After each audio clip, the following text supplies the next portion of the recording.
This story begins in a magical kingdom. This is a fairy tale about Cinderella, a poor girl who became a princess thanks to a fairy godmother, but she is forced to leave the ball at midnight. The prince, obsessed with feet and shoes like Quentin Tarantino, picks up the shoe she defended. He, like all foot fetishists, decided to marry the one who fits this shoe. Cinderella, when she was found, despite the machinations of her stepmother, became the prince's wife and lived happily ever after. But the fairy tale ended, and the reality is darker than the rosy fairy tale. Cinderella, who has become a prisoner and hostage of the castle, sheds bitter tears every night, yearning for freedom. The prince is a real cheater and womanizer. He has forgotten Cinderella and is interested in girls younger than her. Cinderella is a prisoner of the prince. She was unable to give him an heir.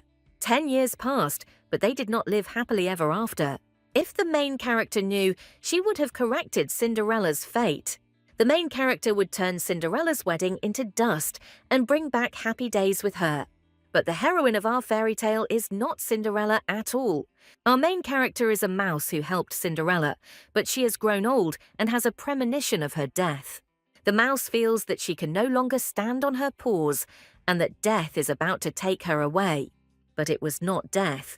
It was the fairy godmother who came for her. The mouse has one last wish. She wants to turn back time to when she was young.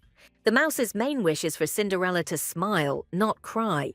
The mouse wished that Cinderella had not met that nasty prince and had been happy with her. With this thought, the mouse breathes its last breath. The fairy listens attentively to the mouse's last will. The fairy is surprised that the mouse wishes happiness not for himself, but for Cinderella. The mouse sees itself as young and full of strength. And Cinderella dances her first dance with the prince again, and she is happy. The fairy watches the mouse's happiness and is surprised by her wish. The fairy decides to fulfill the mouse's last wish. But the mouse had already died of old age. The fairy looks at the mouse for a long time and decides to fix everything. She begins to cast a spell, rolling back time. The fairy warns the mouse that the price for the spell will be that the mouse will protect Cinderella from a sad fate. It hurts the fairy to see Cinderella sad. The fairy decides that the mouse will cope and make the girl happy. The fairy casts a spell and wishes for the mouse to live in a sunny place. And the most important rule of witchcraft is that the mouse will never meet the fairy again. A new day dawns and Cinderella sings a charming song. This is the song Cinderella sang when she shared food with the animals. But the joyful atmosphere is suddenly shattered by rough voices calling for Cinderella. The mouse is surprised, isn't she dead? Those who called Cinderella were her cruel stepsisters. The mouse thinks that all this is a pleasant dream. But she realizes that she did not die, but that life began anew. Cinderella, young and happy, stands next to the mouse and pokes her finger in the face, bringing the mouse to its senses. Cinderella's patience is running out, and she goes to her evil sisters. The mouse tries to understand how it happened that she is alive, and Cinderella did not meet the prince. The mouse decides to follow Cinderella. Her life's purpose is to protect Cinderella. How the mouse missed Cinderella's warm voice and smile. Cinderella's sisters are very angry that their stepsister is late. The sisters rudely christen their sister Cinderella, and the stepmother asks why they call their sister that. Cinderella is so called because she is covered in ashes and soot. The mouse feels like she has gone back in time. The mouse is very sad that Cinderella is not called Seraphina Bluewood, not her real name. The mouse accepts the reality to which the fairy sent her. The mouse has a chance to protect Sarah and prevent her from meeting the prince. Someone's loud voice is heard calling for silence. Cinderella feels uneasy about who spoke to her. Count Bluewood is Sarah's biological father and didn't even stand up for his daughter. Count Bluewood clung to fame and it was his undoing. If it weren't for the Count, Cinderella wouldn't have become a victim of her evil sisters and despotic mother. Cinderella is ordered to obey her sisters and be an obedient slave. The Count is perplexed as to how he could have given birth to such a fool of a daughter. For the mouse, Cinderella is a little child, and she cannot see her tears. To avoid being offended, the mouse decided to marry Cinderella to the prince. But the mouse's dreams of Cinderella's happiness were destroyed. The sisters are triumphant. They did something nasty to their kind sister, who could have actually moved out from them. The mouse decides to take revenge on Cinderella's offenders. The mouse promises that Cinderella will be happy in this life. The enraged mouse attacks, and the mouse's revenge on Cinderella's father is terrible. Cinderella's father is knocked out. Now he won't have a nose thanks to our heroine. The frame shows our main character in human form, but more on her nature later. Cinderella's father fights with a mouse that dared to bite him. Cinderella's father is quite the drama queen. The stepmother orders our heroine to be removed from the Count's nose. Cinderella tries to stop the servants who came running to help her father. She begs the servants not to touch her only friend. Cinderella convinces the servants that she will remove the mouse herself. The mouse thinks that Cinderella might get hurt trying to protect her. They decide to roughly remove Cinderella from the road. The mouse worries about Sarah, while Sarah worries about her. The mouse has lost its dexterity and is being cleverly caught. Cinderella's father decides to smash the mouse against the table. He roughly throws our heroine against the table. Cinderella is worried about our heroine. She bends over the immobilized mouse. Our heroine does not move in her arms. The Count is outraged that his daughter is more worried about the mouse than about him. Cinderella protests to her father. She does not consider our heroine dirty. She was born in clean meadow fields. But the stepmother doesn't agree with her. She abruptly grabs Cinderella by the hair and pulls her back. The stepmother thinks that her stepdaughter is crazy for standing up for the rat. Cinderella doesn't know what to say to her stepmother. The stepmother drags Cinderella along the gloomy corridor of the house.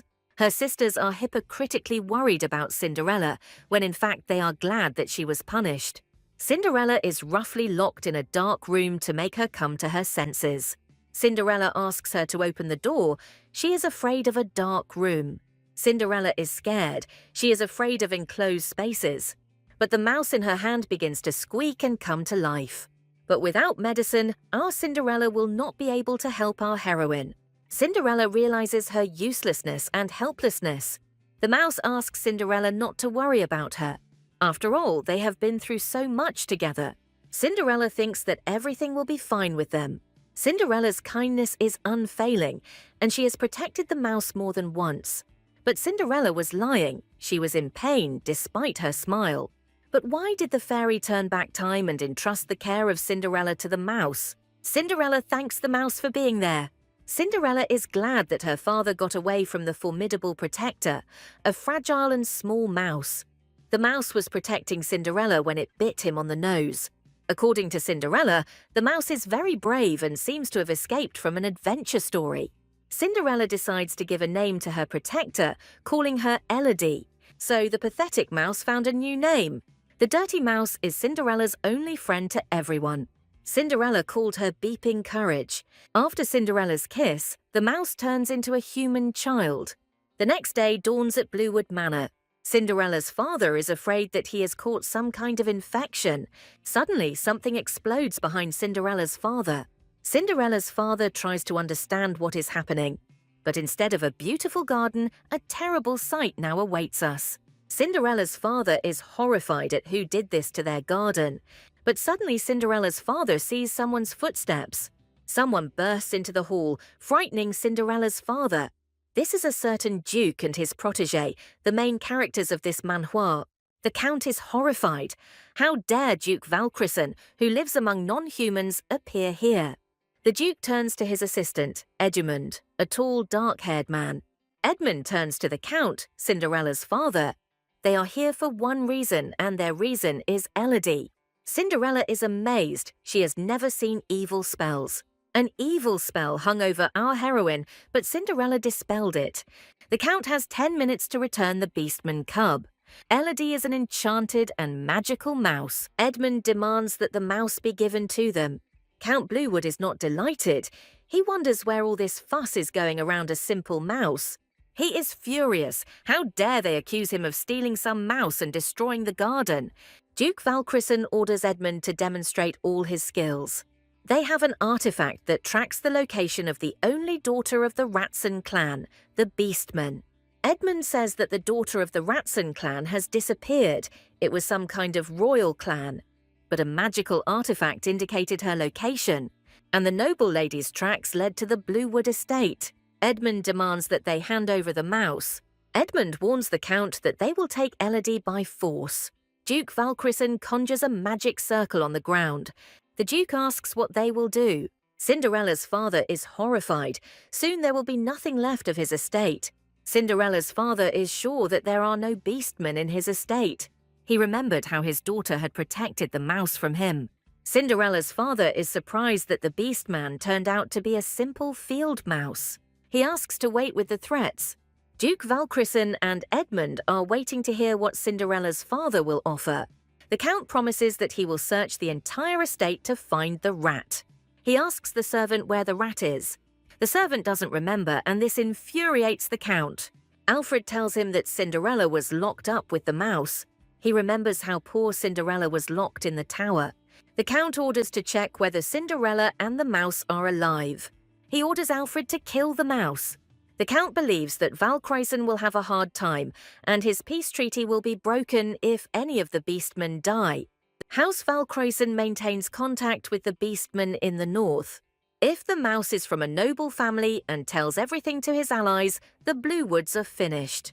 Elodie turned into a girl with mouse ears and a tail.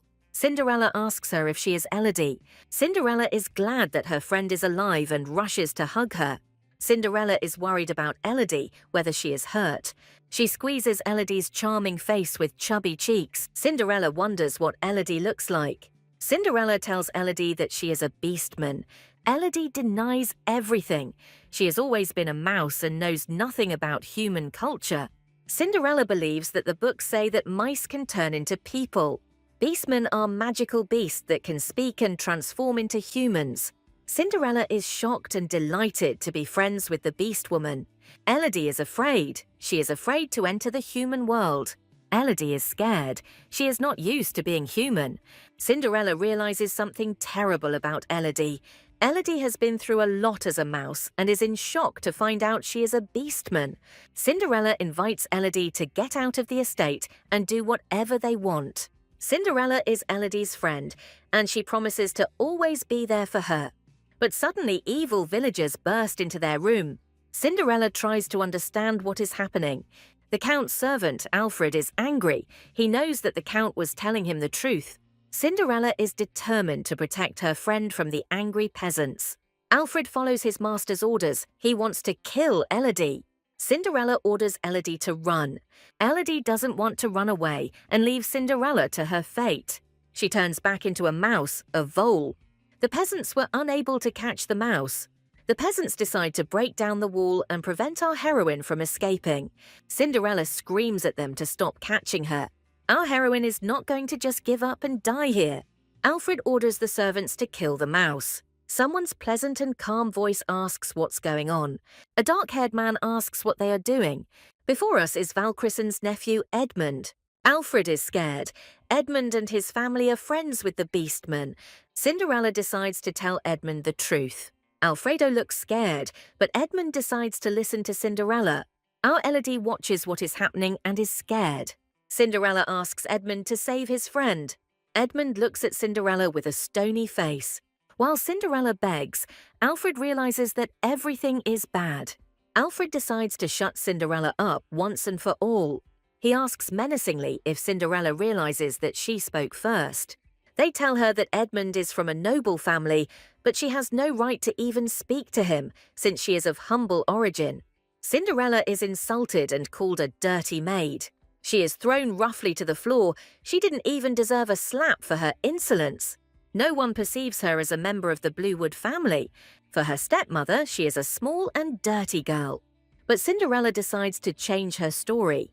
She loudly opposes her stepmother. She is not a servant. But even the Count thinks that his own daughter is a servant. For Cinderella, Elodie was always the only support. She introduces herself as Seraphina Bluewood, the Count's youngest daughter. Alfred calls her trash, a dirty and crazy girl. But Cinderella imperiously orders Alfred to let her go. Edmund decides to listen to Seraphina, despite Alfred's protests. But Alfred does everything possible to ensure that Cinderella is not heard. Edmund reminds her that Cinderella ordered her to be released. Alfred swings his arm to strike, but Edmund suddenly intercepts his hand in mid-air. Cinderella and Edmund decide to talk about Elodie, while Alfred wonders where Edmund gets so much strength from. Edmund shocks Cinderella by saying he hasn't heard of her before. Alfred gloats. No one knew about Cinderella, even his father avoids her. But she doesn't give up. She says that she will understand if Edmund doesn't believe her. The mouse hears Cinderella begging Edmund to save her friend. Cinderella tells Edmund that Elodie is a beastman. She just changed her appearance and doesn't know what to do next. Alfred demands that Edmund not listen to Cinderella and that she is a liar. But Edmund picks up a magical sphere that glows when Elodie appears. The mouse is curious about Edmund's magic ball. Edmund uses the stone as a compass and finds Elodie. Cinderella and Alfred look at the mysterious sphere, mesmerized. Cinderella is glad that the Valkyrie family is looking for Elodie. Edmund finds Elodie and decides to pull the frightened mouse out of the wall. Alfred is furious. All his plans have gone down the drain. Edmund decides to make a passage in the wall to free the mouse. He orders Alfred to stay away from them. Alfred is scared. He thinks that Edmund wants to kill him and begs him to listen to him. But Edmund's determination is not immediately apparent. Edmund punches a hole in the wall, ignoring Alfred. Edmund looks at the hole in the wall. He is waiting for Elodie. He turns to Elodie in a sweet, calm voice and asks her to show herself. Our heroine is surprised and scared. She didn't expect Edmund to make a hole in the wall with an axe. Edmund asks our heroine not to be afraid and to trust him. She is no longer in danger. Edmund assures our heroine that he has come to save her. Edmund speaks kindly to the mouse and asks him not to be afraid. Elodie is surprised. What does Edmund want to save her from? A touching reunion between Elodie and Sarah follows. Elodie assures Cinderella that she is very brave and not useless, that she was ready to give everything to save her. She declares that Cinderella is the bravest person and friend in the world. Sarah is happy. Now her dear friend is no longer in danger. Edmund, seeing that Cinderella is crying, hands her a handkerchief. Edmund skillfully hands Cinderella a handkerchief. We bet he'll be a handsome prince for our Sarah. Cinderella is shy. She is captivated by Edmund's serpentine beauty. Cinderella takes the handkerchief and her hand touches Edmund's strong hand. Cinderella is shy. She has never had a relationship with the prince before. Edmund looks like some idol from the cover of a glossy magazine. The mouse is horrified. Is Edmund really flirting with Cinderella? She asks Edmund to keep his distance, but he seems to have taken a liking to Cinderella. Duke Valkyrie drinks tea and listens to the snake-like flattery of Cinderella's father. The stepmother chatters loudly with the Duke, trying to lull his vigilance. But Valkyrie is not so easily fooled. The Count is overcome by thoughts that Elodie is not an ordinary mouse. He is horrified when Zolika and her mouse enter the room. He thinks that the mouse is finished and everything will be fine. Edmund tells his grandfather that he has brought Elodie. The Count is no longer in the mood for jokes. The mouse is magical, and she is a beastman. He is afraid that the elder Valkyrie will find out about the attempted murder of Elodie. He decides to act out the scene of Cinderella saving the mouse. Cinderella and the mouse understand his cunning plan. Elodie understands everything. The Count wants to divert suspicion and get her out of the way. Elodie is furious. The Count is cruelly mistaken about her. She bites the Count's hand with all her might. First his nose, then his hand. He's just like the Inquisitor, whose nose was broken in Hansel and Gretel. The Count, in pain, inadvertently lets slip his vile plans. Edmund is menacing. He coldly asks if the Count really tried to kill Elodie. The time of reckoning has come for the stepmother and her husband. The Count denies his guilt and blames everything on the servants. Valkyrie Sr. knows how to talk to villains. Valkyrie states that he did not like the Count's family from the very beginning. He says that he thought that they were slandered, but he found evidence of the Count's guilt. The Count hears his own voice and his vile plans. He also hears Alfred's voice ordering the magic mouse to be killed. The voices of the peasants who decided to kill the animal can also be heard. An argument between Alfred and Cinderella is heard, who decided to stop the angry peasants. It turns out that the item in the Duke's hand is a magic earring. Edmund has the same earring. In short, they used wiretapping. The Duke is triumphant. No one has the right to deceive him. The old Duke orders the disobedient Elodie and Cinderella to come to him. Elodie is scared when the Duke takes her from Cinderella's arms. The Duke speaks to someone about the earring that Elodie has been found. The Duke assures his mysterious interlocutor that the mouse is fine and awaiting further instructions. A sound similar to the sound of scissors is heard. Elodie didn't quite understand what it was, but it seemed the heroes were in for a severe punishment. The Count and the stepmother are curious about what awaits them now. The Duke warns Cinderella's father that he cannot escape. The Count is scared. He thinks that an army of angry animals will avenge Elodie. Thus, all the happiness leaves the Bluewood family. The Duke takes Elodie away from the Count and his family. Edmund offers to come to their estate. Edmund tells Elodie that the animals were looking for her. Elodie is surprised that they had been looking for her for many years.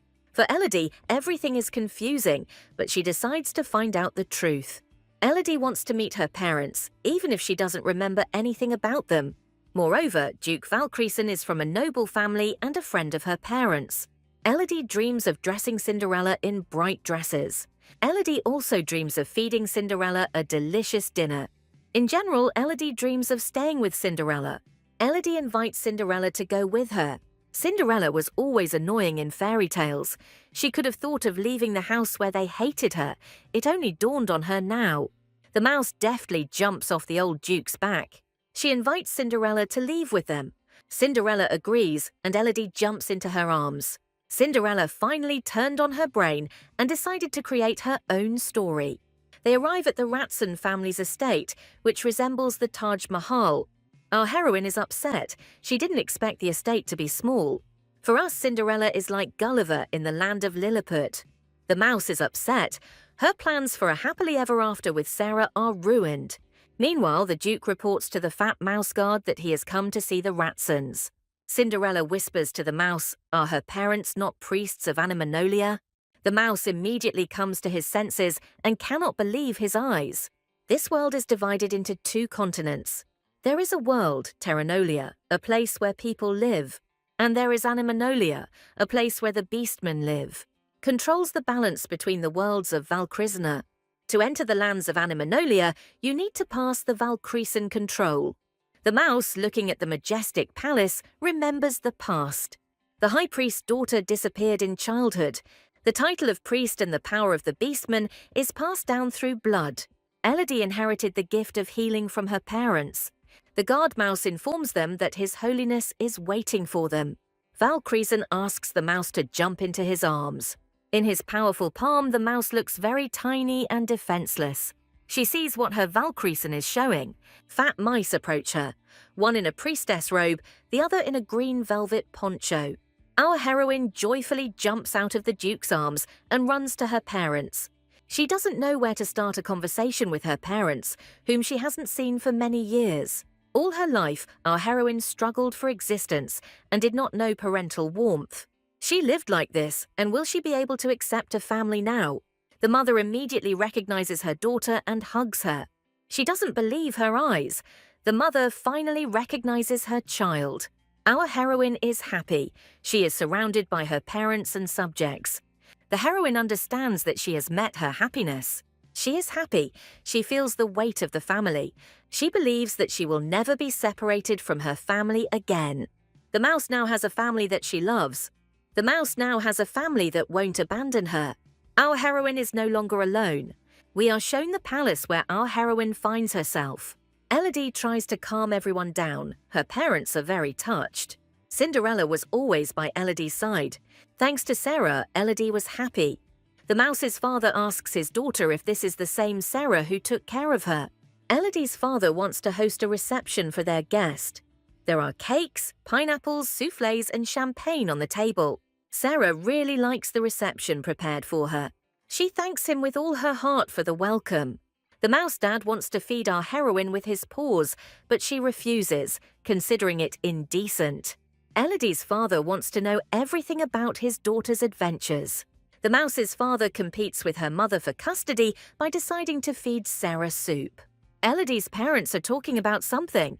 Elodie is rumoured to be able to transform into a human, a rare feat for mice. Elodie is asked how she managed to break the curse. But perhaps Cinderella broke the curse. The mouse says that he doesn't know how it happened. The mother tells her how the spell is removed. The spell can be broken with a kiss of love.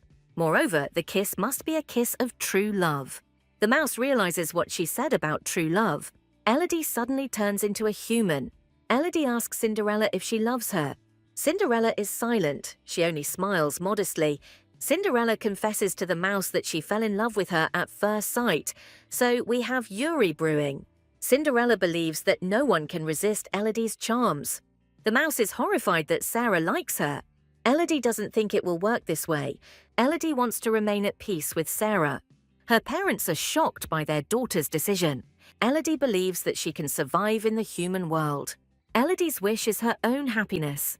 Elodie doesn't want to see sadness in Cinderella's eyes. Elodie wants to make Cinderella happy for the rest of her life.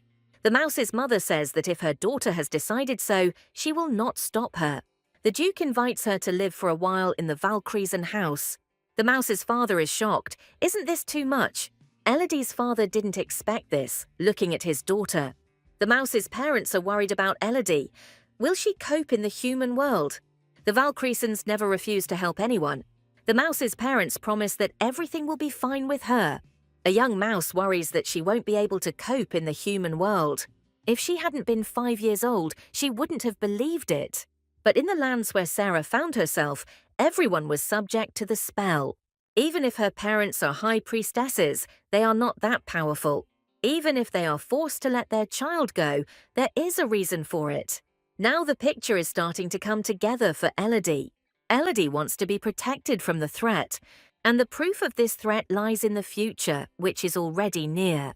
The ones that carry poison are the basilisk family. Elodie thinks it's all just a coincidence.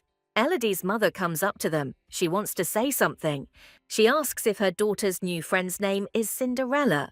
Valkyriesen translates to Cinderella that Elodie's mother asks for permission to call Sarah by her first name. The mouse thanks Cinderella for saving her daughter. Valkyriesen translates that they are completely indebted to her. Cinderella tells her that it's all thanks to Elodie. Cinderella apologizes for giving the mouse that name. Elodie's mother is happy that her daughter now has a name.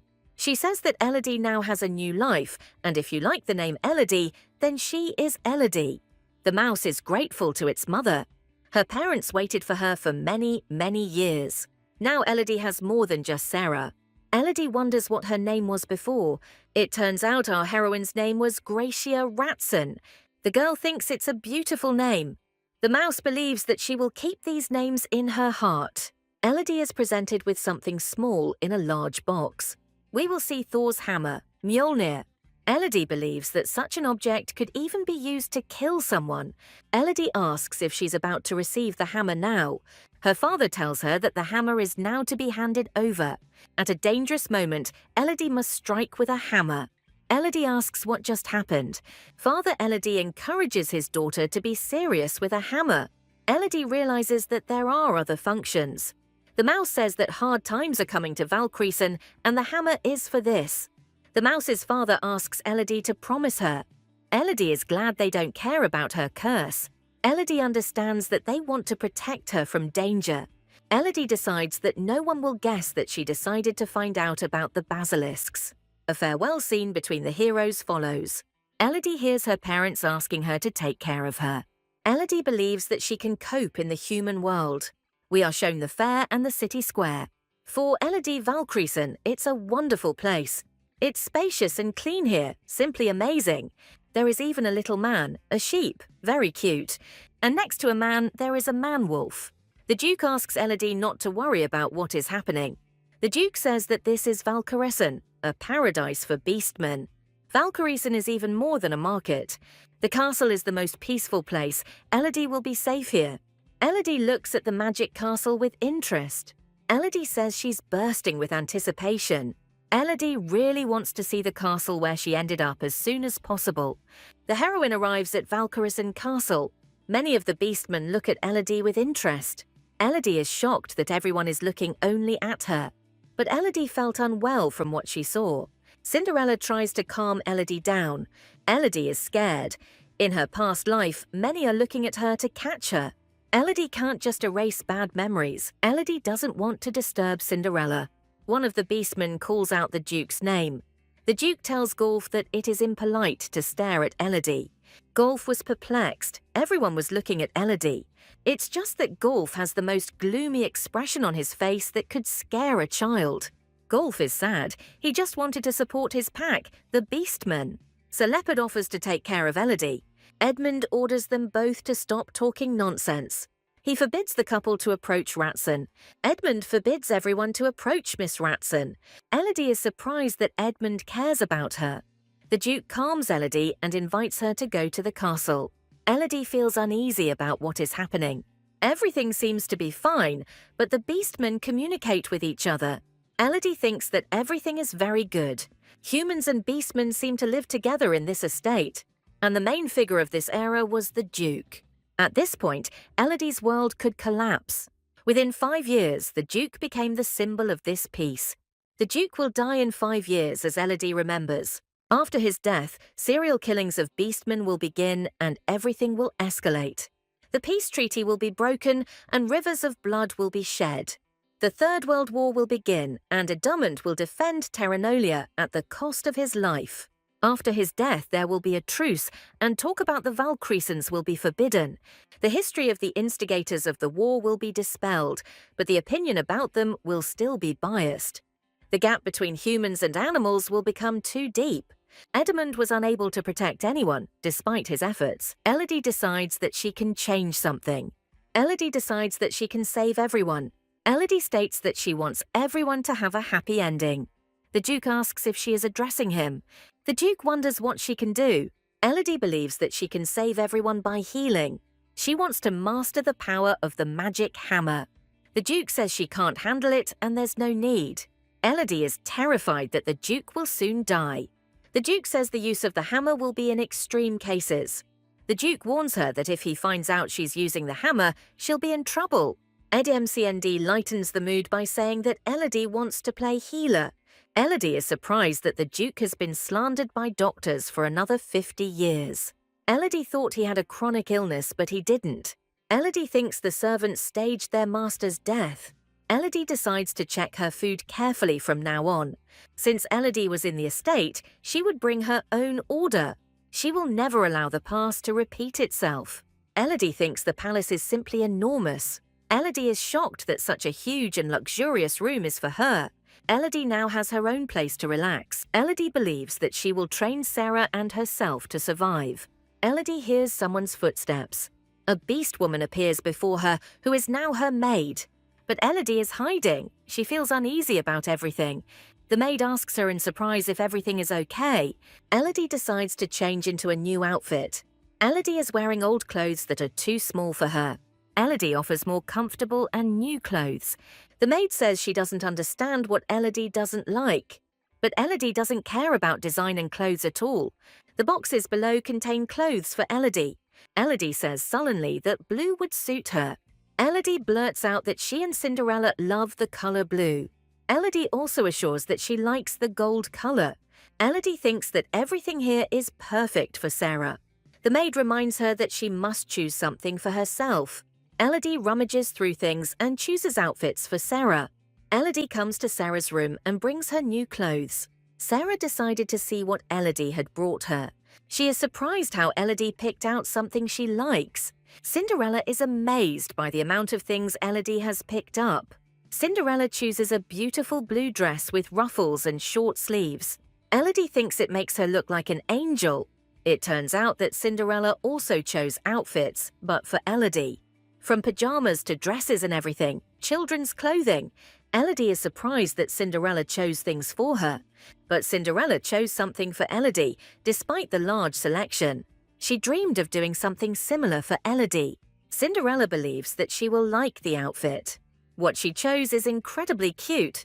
Elodie will love these clothes for the rest of her life. Cinderella invites her to change clothes. Elodie is offered a tour of the estate.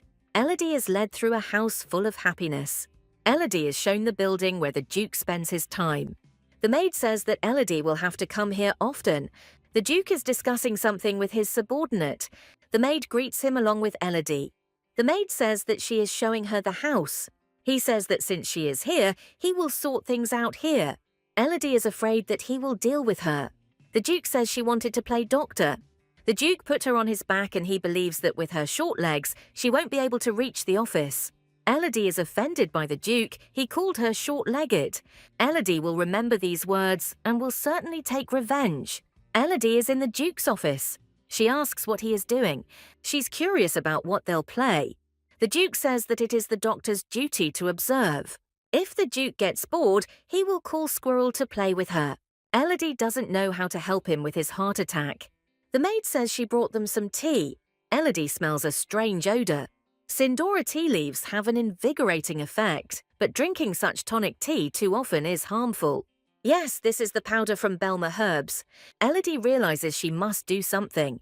If you mix tea and powder, you will get a drink that neutralizes blood vessels and nerves. Elodie decides to stop all this. Elodie tries to prevent an assassination attempt on the Duke. Everyone is worried about what happened to Elodie. Elodie appears to have broken her nose. The Duke believes that Elodie needs to be kept under close watch. The Duke asks if her fall is part of Elodie's game.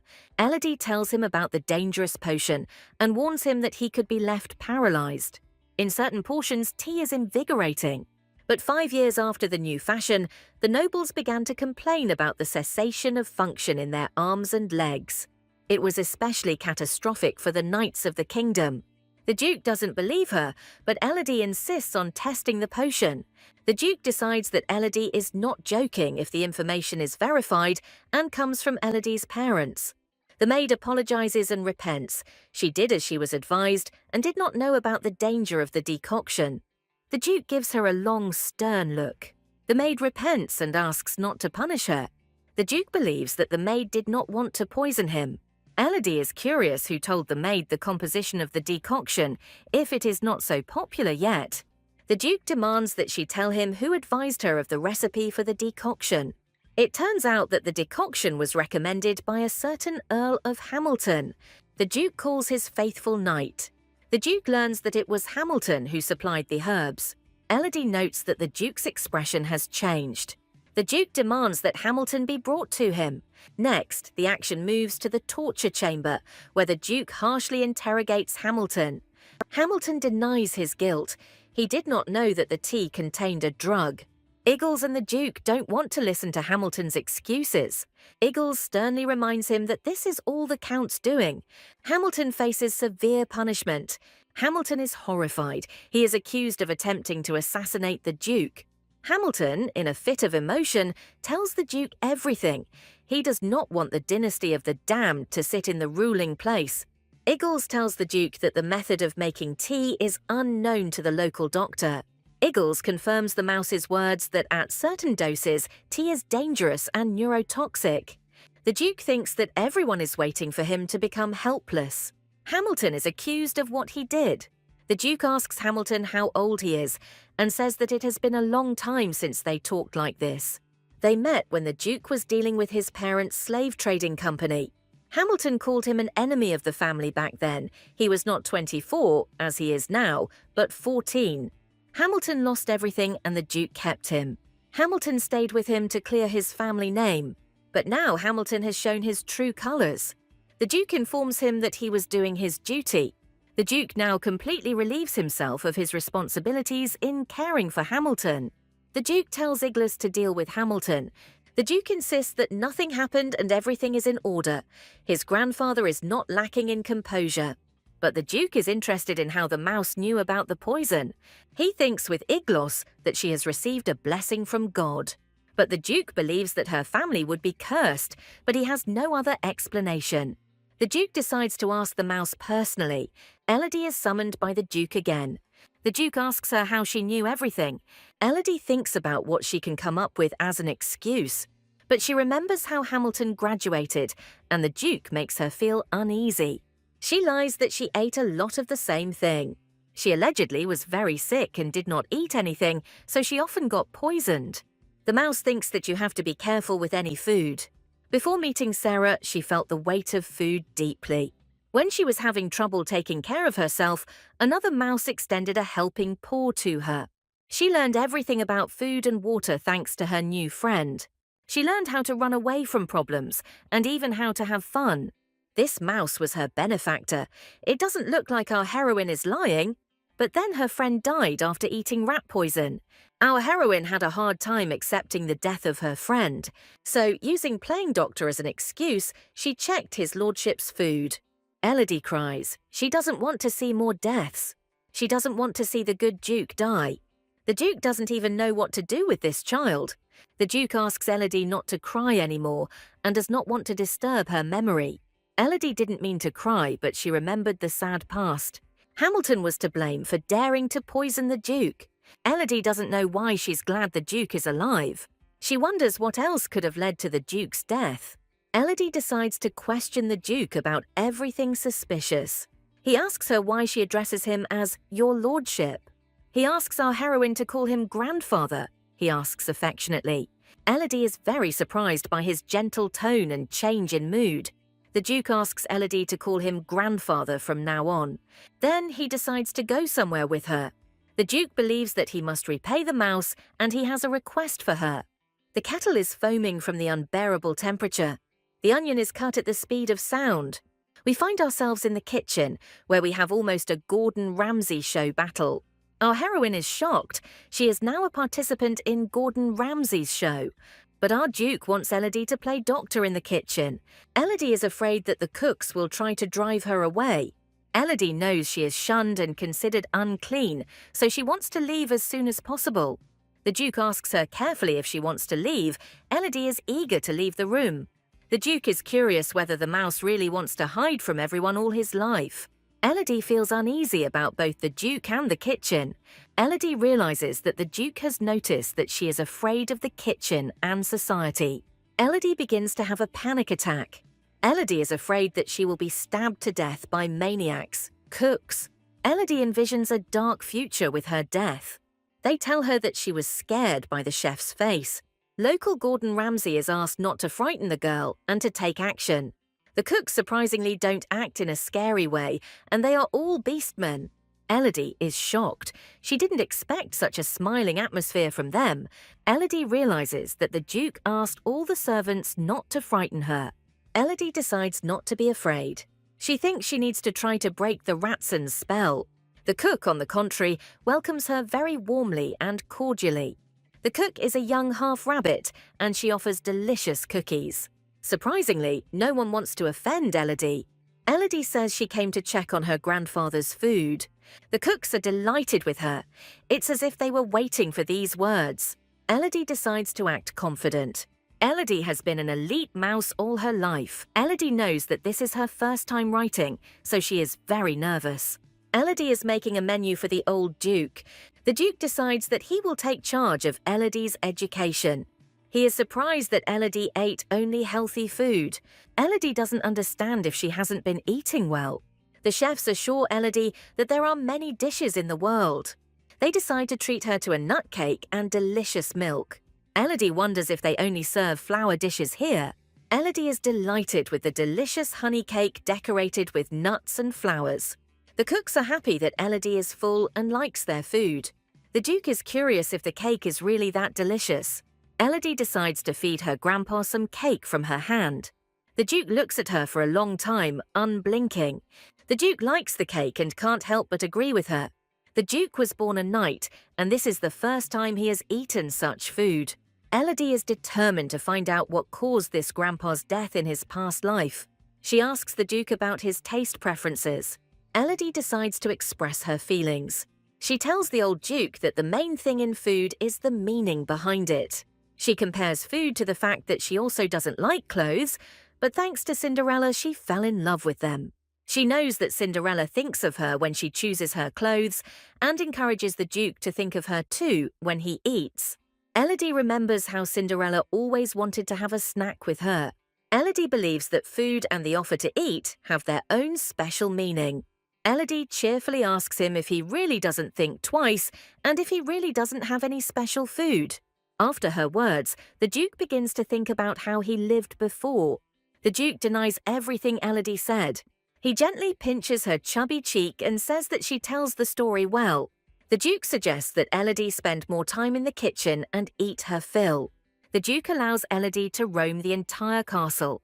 But the Duke also warns that there is a place in the castle where she should not go, just like in Beauty and the Beast.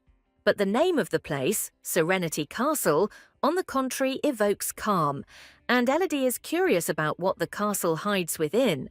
An innocent question escapes Elodie's lips, what's in the castle, and the atmosphere changes abruptly.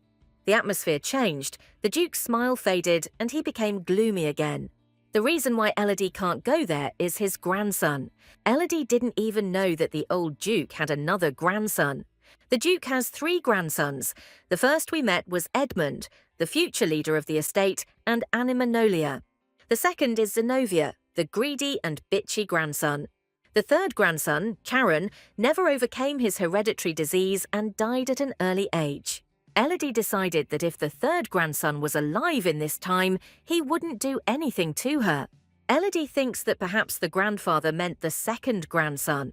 Elodie strolls through the mansion, which resembles the noble estates of Russia, with gardens and Baroque architecture. The maid asks if she is feeling well. With Cinderella, time flew by and there were lots of delicious things. But Elodie can't spend that much time. Suddenly, a black, shiny snake crawls across the field. Elodie is scared. The maid is also worried. Elodie points to the bushes, saying there is a snake there. The maid reassures her, saying that this is a common occurrence on the estate. Elodie is afraid that a basilisk might live in the estate. Besides the beastmen, there are no snakes here, no royal boa family, and no Kingsville. Elodie asks a question about the basilisks, and the maid is amazed. How did Elodie know about this family? Elodie decides to get out of it.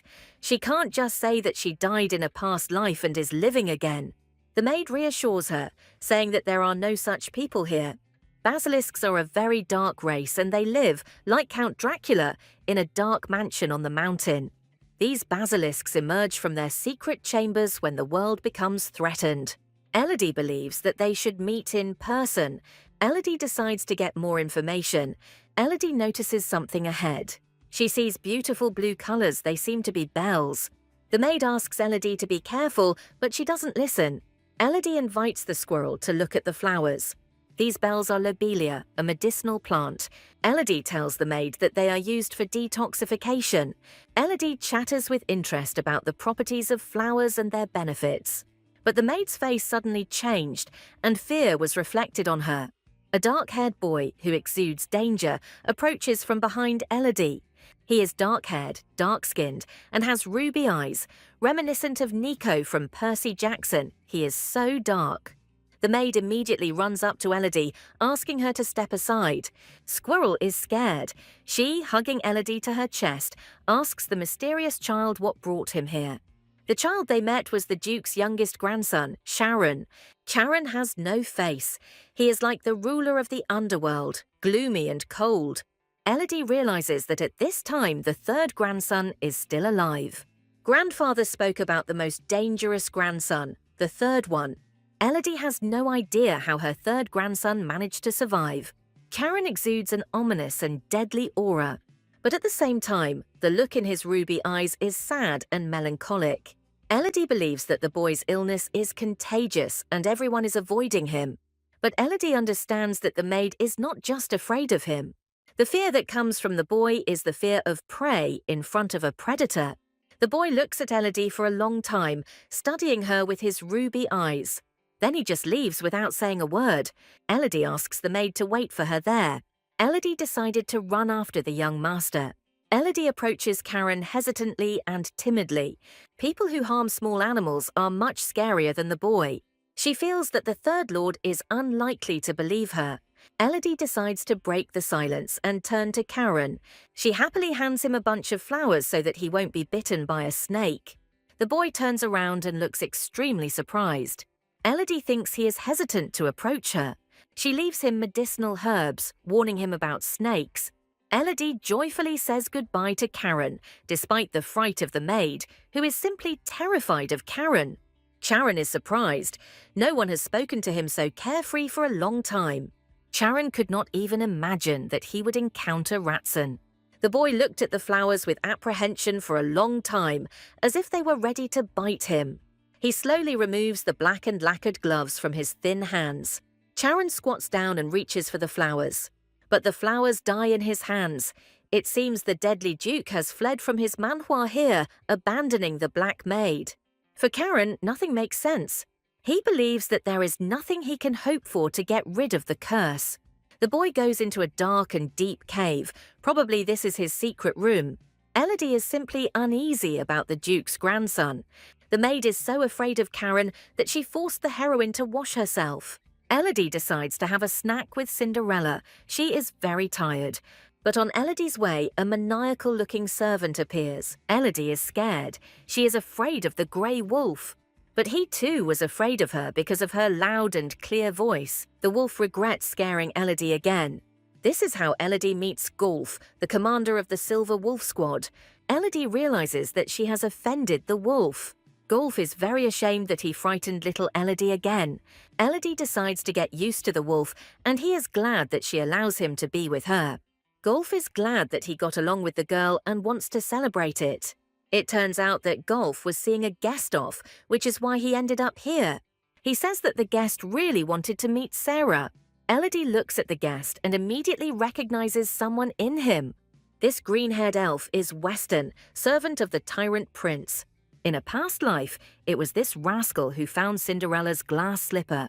It was he who realized that only Cinderella could put on the slipper. It was enchanted by the fairy's magic. It was Weston who set out to find Cinderella. Now Elodie's nightmare is repeating itself. Weston has found Cinderella. He feeds Cinderella with unfulfilled dreams of a happy marriage with His Majesty and that he will love her all his life. But we remember that Cinderella didn't have a happily ever after, and the prince went off to be with another woman.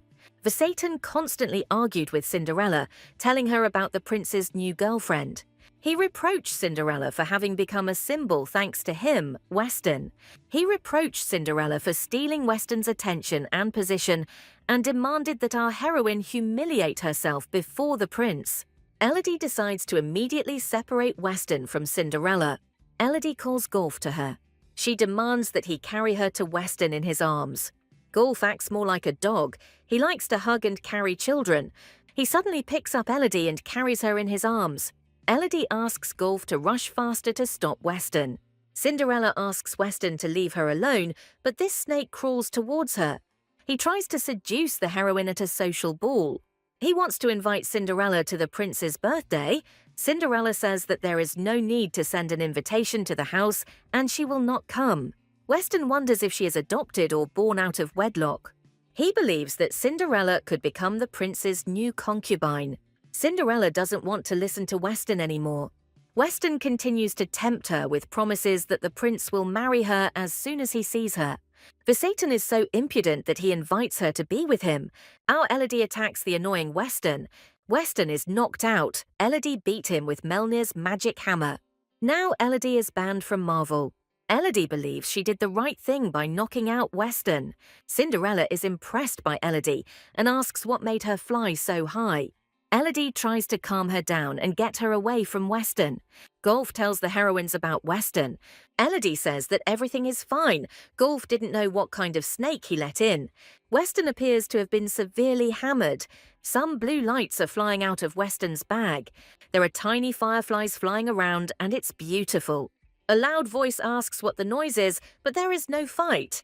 The Duke and Eagles appear. They came to the noise. The Duke is curious about what's going on here. A cunning plan came into Elodie's head.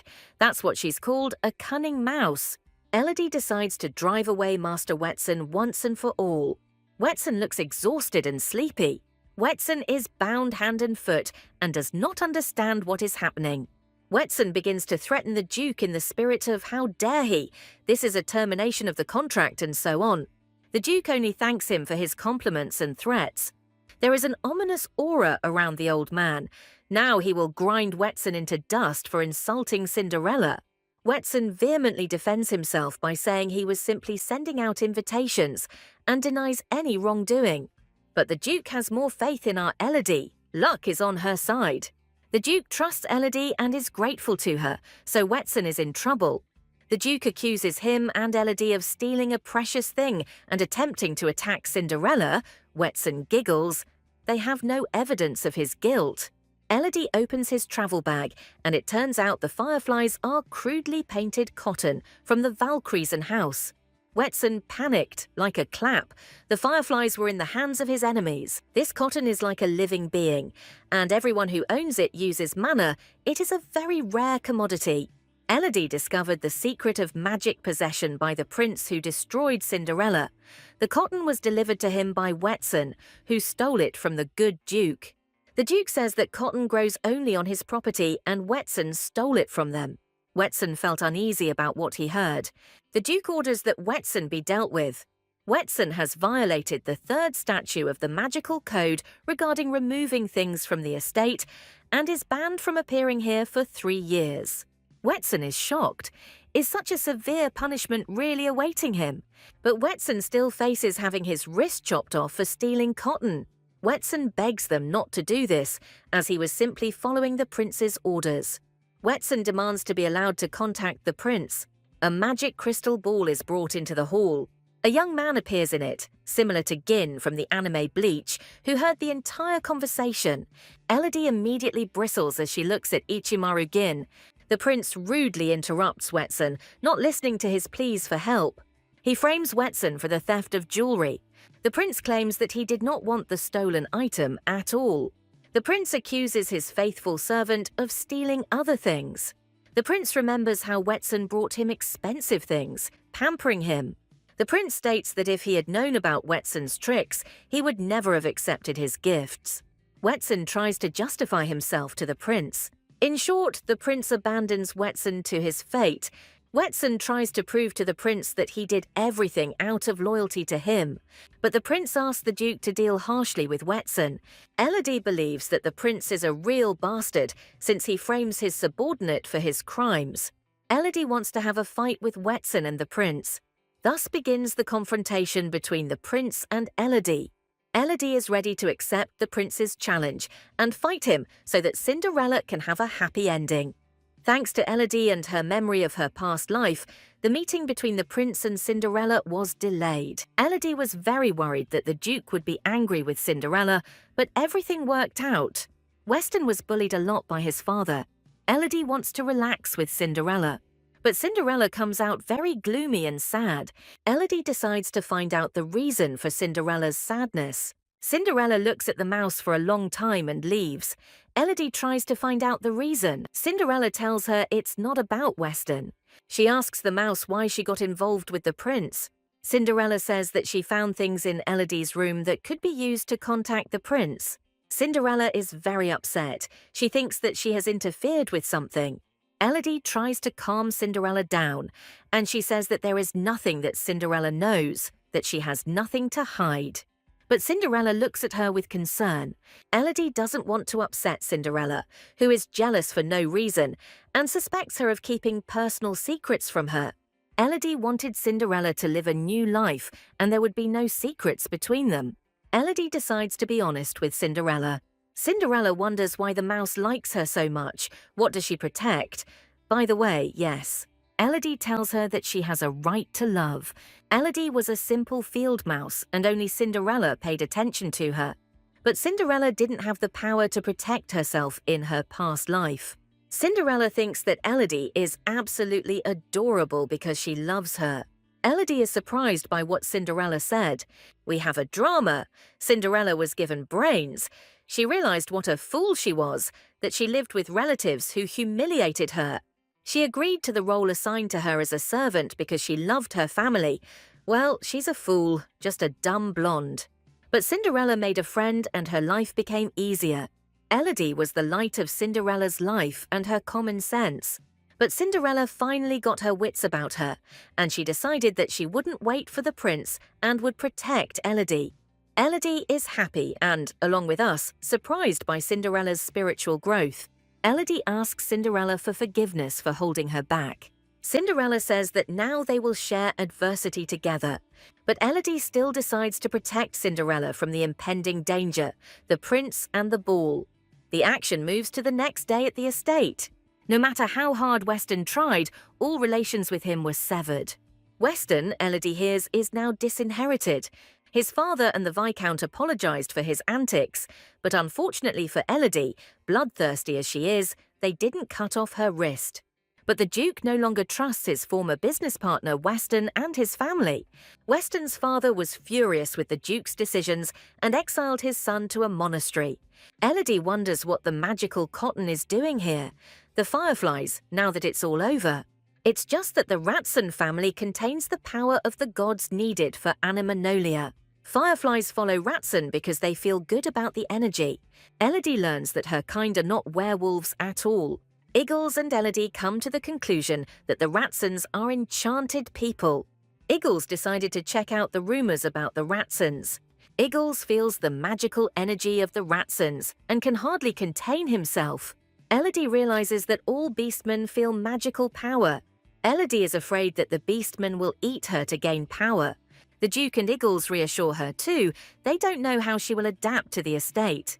The Duke asks not to talk to her, and Iggles asks what they should do then. Iggles feels like the Duke pays too much attention to Elodie than to him. The Duke asks Iggles what will happen to the prince. Now a new trouble awaits the mouse. The prince wants to come here in person. The Duke barely manages to calm Elodie down. Elodie can't even imagine that the prince will come in person. The Duke believes that Elodie should have a weapon on her. Elodie is glad that the Duke will not take Melnir's hammer from her. The Duke asks Elodie not to attack the prince. Elodie understands that she won't kill the prince so easily. Elodie decides to use someone's help to save Cinderella from the prince. Grandfather and Edmund are not suitable because they do not know everything, and they have a high status. The prince's actions should not be a subject of controversy. Iggles wants to help her, but Elodie comes up with another plan. She decides to ask her grandfather for something. Elodie wants to see the knightly order. We arrive at the knights' training ground. Elodie is sitting on Golf's shoulders and they are waiting for something. The knights whisper to each other and they cannot get closer to the girl. Golf states that he has an announcement to make. The knights listen to him attentively. Elodie begins the announcement to the knights. Elodie is going to create a team and give them a mission. The prince arrived at the estate, but he was looking for someone to do harm to. You can ask your grandfather to intervene, but that will lead to problems.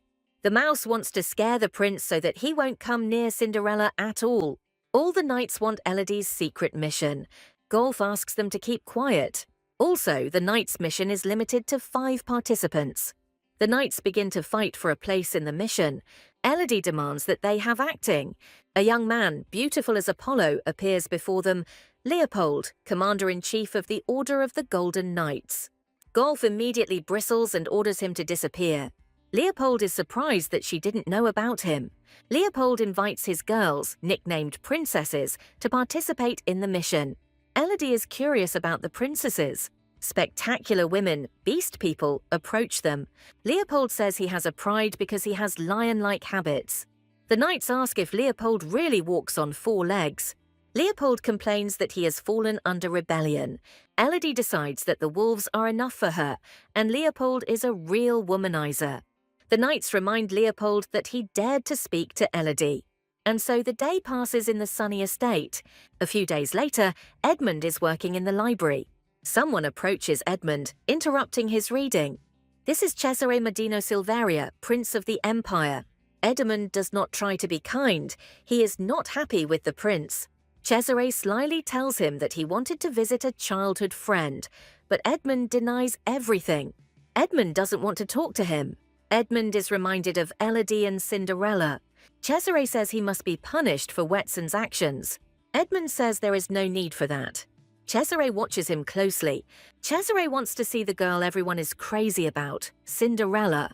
Cesare thinks that Edmund fell in love with her at first sight. We think so too. Cesare wants to apologize in person. Edmund still denies everything. Edmund says that no one has stayed in the house and he wants to throw the prince out. Cesare wants to ask something in return. Edmund promises that he will listen to him. Cesare wonders why Edmund didn't use cotton magic. Cesare receives the answer. There is no reason for that. Edmund, who has received magic and fencing, can upgrade if he uses a magic cotton. Edmund isn't interested in that. Edmund wants to achieve everything on his own. Edmund was lucky to be born an aristocrat and enjoy things. He doesn't want to fall into that habit and steal his chance. Cesare is trying to push him into doing the wrong thing. Edmund mentions the previous duke, whom he could have saved with magic. But our hero puts a stop to all this. Cesare apologizes for crossing the line. Edmund and Cesare decide to both calm down and go their separate ways. Cesare asks not to see him to the door. Edmund wonders what Cesare wanted. Edmund decided to keep an eye on Cesare and never take his eyes off him. Cesare stands in the corridor and thinks of new plots. One of the maids is worried that the prince is here alone without an escort. Cesare decides to take advantage of the situation and says that he is looking for someone. Cesare insists that the maid tell him where Cinderella is. Cesare walks through the castle corridors, bathed in the sunset. Cesare thinks he can catch Cinderella. He wonders why the heroine was seated in the main hall and whether the Valkyriesons really don't care about the guest. Cesare wants to seduce Cinderella to anger Edmund. Cesare encounters a magical clap on his way. Cesare decides to follow the magical cotton. Cesare remembers Edmund's words. Cesare wants to deceive Edmund and obtain the power of cotton. Cesare catches the magical cotton, and it is almost in his hands. Elodie runs down the hallway and plays with cotton. Elodie happily tells him that she was looking for cotton. Basically, two wolves are playing a game, a sweet girl and a prince, a hidden wolf. Elodie immediately understands the prince's cunning plan. Elodie decides to introduce herself to our villain. Cesare remembers everything that was said about Elodie. Cesare believes that the cotton belongs to him. He majestically allows Elodie to take the cotton. Cesare considers her an obstacle in his path. Cesare believes that the cotton is only his, not Elodie's. Cesare decides to absorb the power of the cotton. But the cotton crumbles in his hands, unable to withstand the prince's anger. Elodie knows the prince won't be able to swallow cotton. A man of the prince's level cannot swallow cotton. Elodie realizes that cotton disagrees with the prince. Cesare asks her directly how a small fry dares to anger him. Elodie is happy. Cesare shows his true face. Cesare threatens Elodie, calling her a petty piece of nastiness that has gotten in his way. He warns Elodie to get out of his way. But the sound of marching footsteps is heard along the corridor. A group of knights look menacingly at the prince. Elodie's loyal fan club is ready to protect her. The prince feels uneasy and tries to justify himself. The prince wearily asks to be taken to other chambers, admitting defeat. Golf calmly answers him that he did not notice him. The prince is shown that they have come for Elodie and that he means nothing to anyone. They all came for Elodie's child. The prince learns that Elodie is the daughter of a priest from the Ratson family. Golf begins to interrogate the prince about what he wanted to do. The prince tries to get out of the situation by saying that it was all an accident. Cesare believes that he will be in trouble if his actions are found out.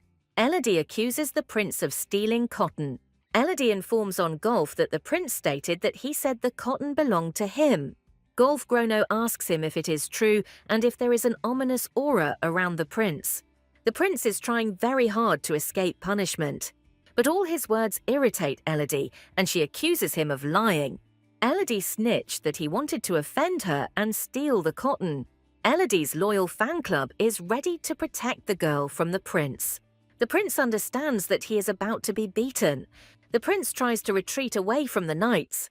The snake crawls into the bushes, away from the fight. Elodie is glad that the snake prince ran away with his tail between his legs.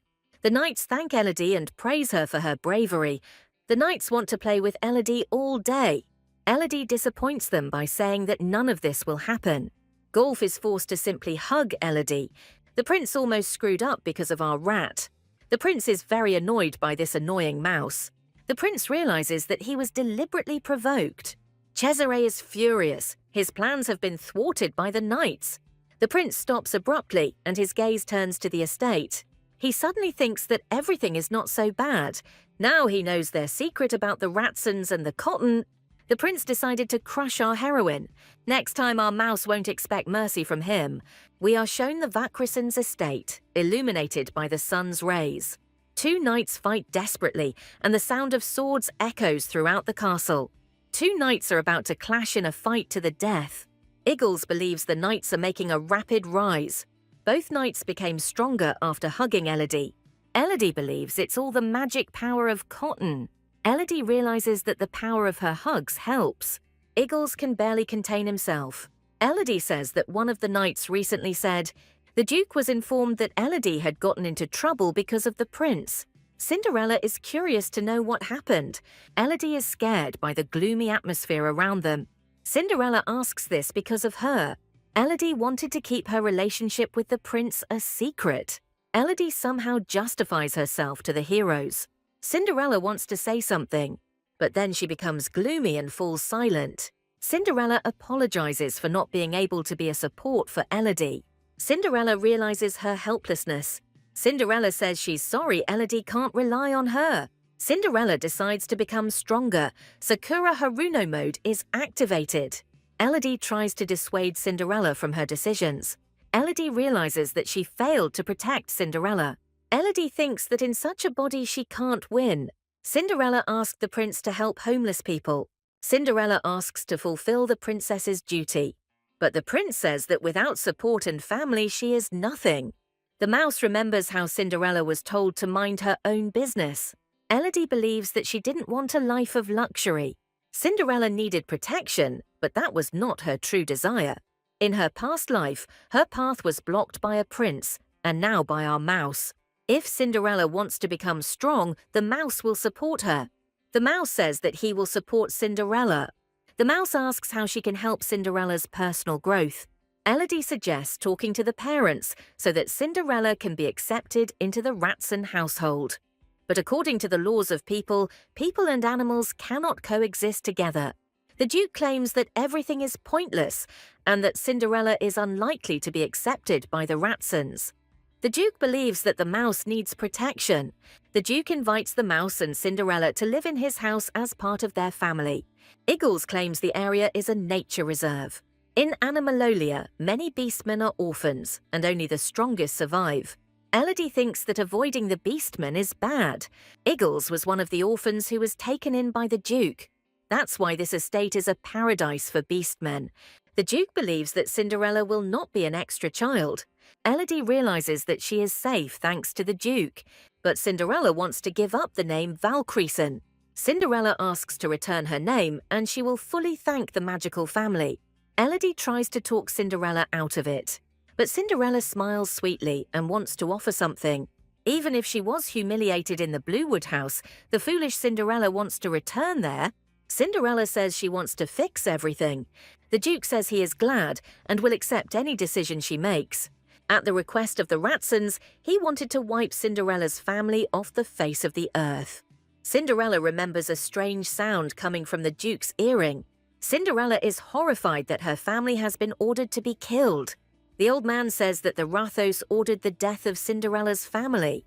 Cinderella thinks that Elodie is being lenient in vain. Elodie doesn't care what family Cinderella comes from. If Cinderella's line disappears, the Count will wait for his death. The Count may also commit suicide. It's better to give what's left last and wait. Cinderella will take away what she once considered family.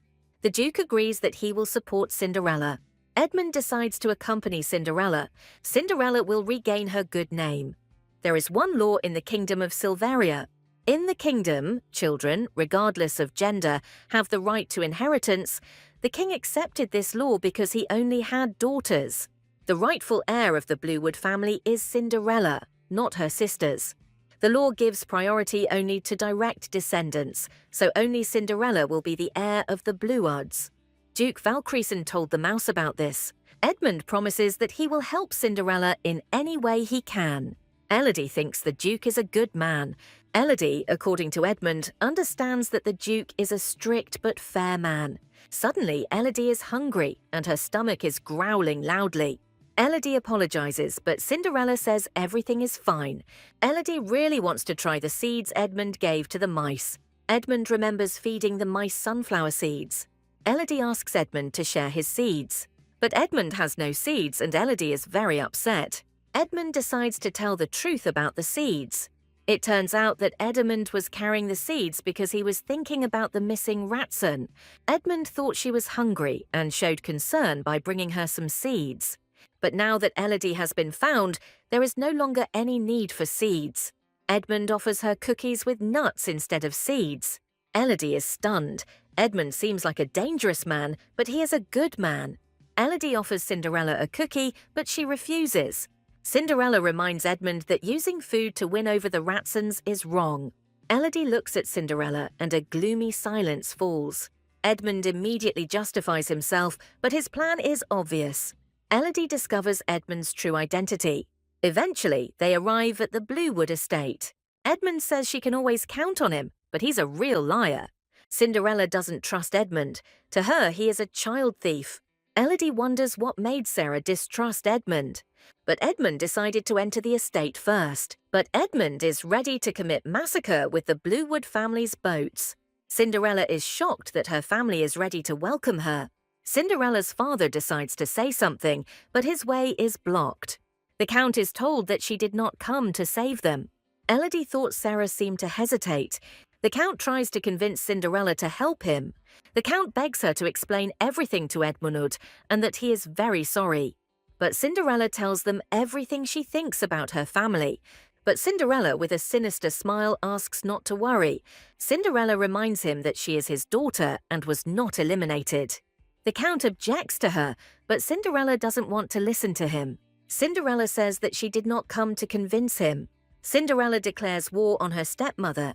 Cinderella ominously tells them that she has learned that she is not on the Bluewoods list. Cinderella says she has not been included in the family register since childhood.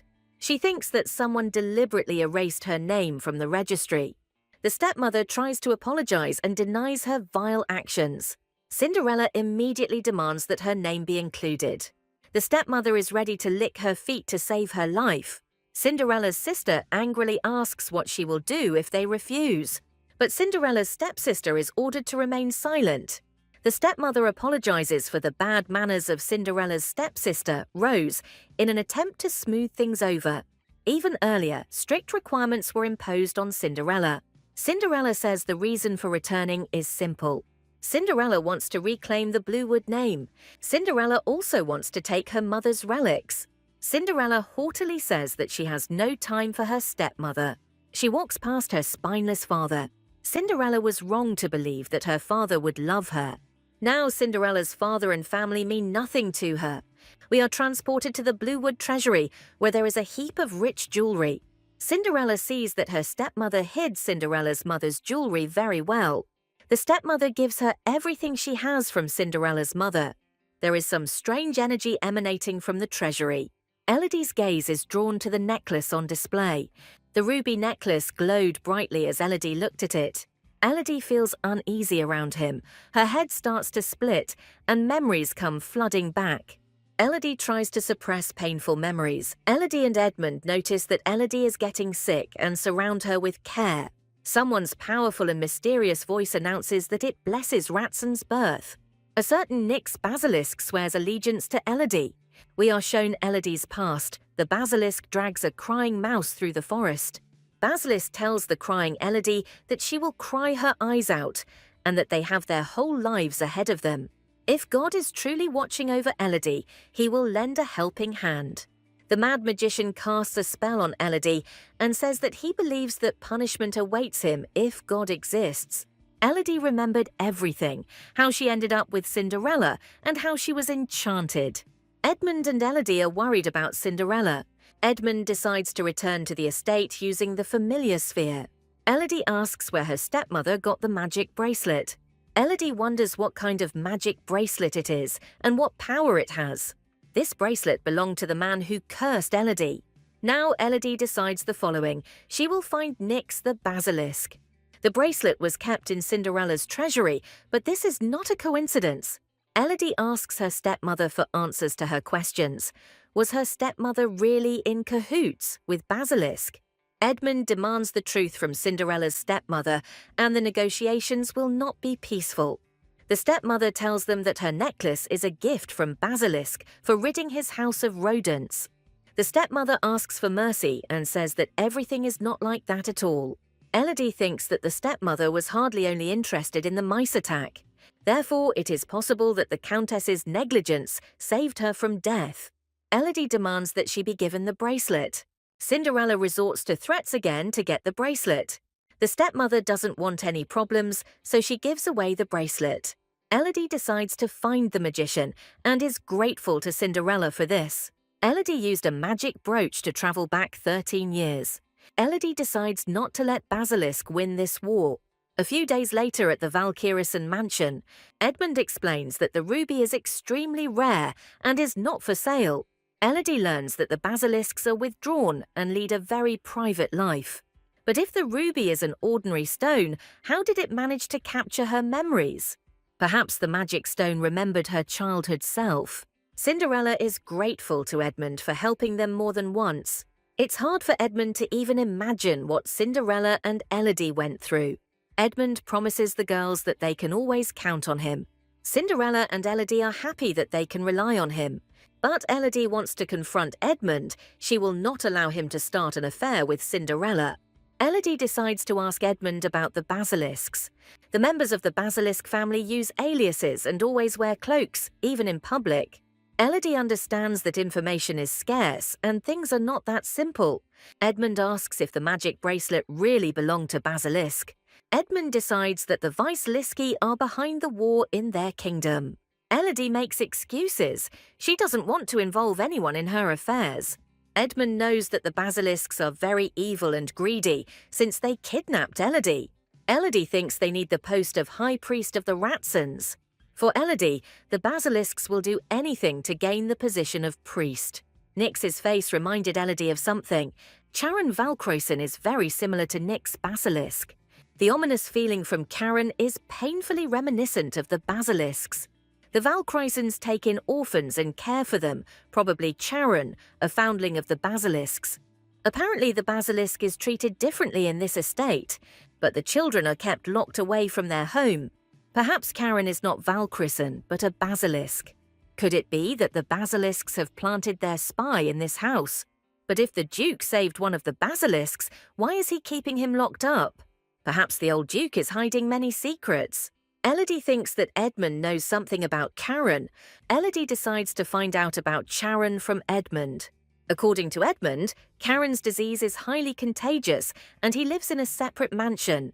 Elodie thinks that Charon's illness is an excuse and there is more to it. If Charon is one of the basilisks and is destined to die at an early age, then he must be saved. Elodie decides to meet Charon and save him in order to get closer to Nyx. Elodie asks where she can find Charon. Edmund tells her that Charon can be contacted using the artifact, but he does not respond at all. Elodie suggests that she can cure Charon. Edmund has a strange reaction, and Elodie tries to find out the reason. According to Edmund, even Elodie's father could not cope with this disease. According to Edmund, things are getting worse and worse. Edmund asks Elodie not to be upset. Edmund believes that Elodie will succeed and that she will be able to do the impossible. Elodie decides not only to cure Charon, but first to befriend him. But there is a problem. It is unlikely that Charon will be happy and trust her. The action moves to the Bluewood Estate Library. Cinderella makes Elodie happy that she is now a full member of the Bluewood family. From today on, Cinderella will be preparing for her role as heir to the family. Cinderella decides to work hard to become a real aristocrat. Cinderella decides that she will be the best. Elodie is horrified by Cinderella's schedule.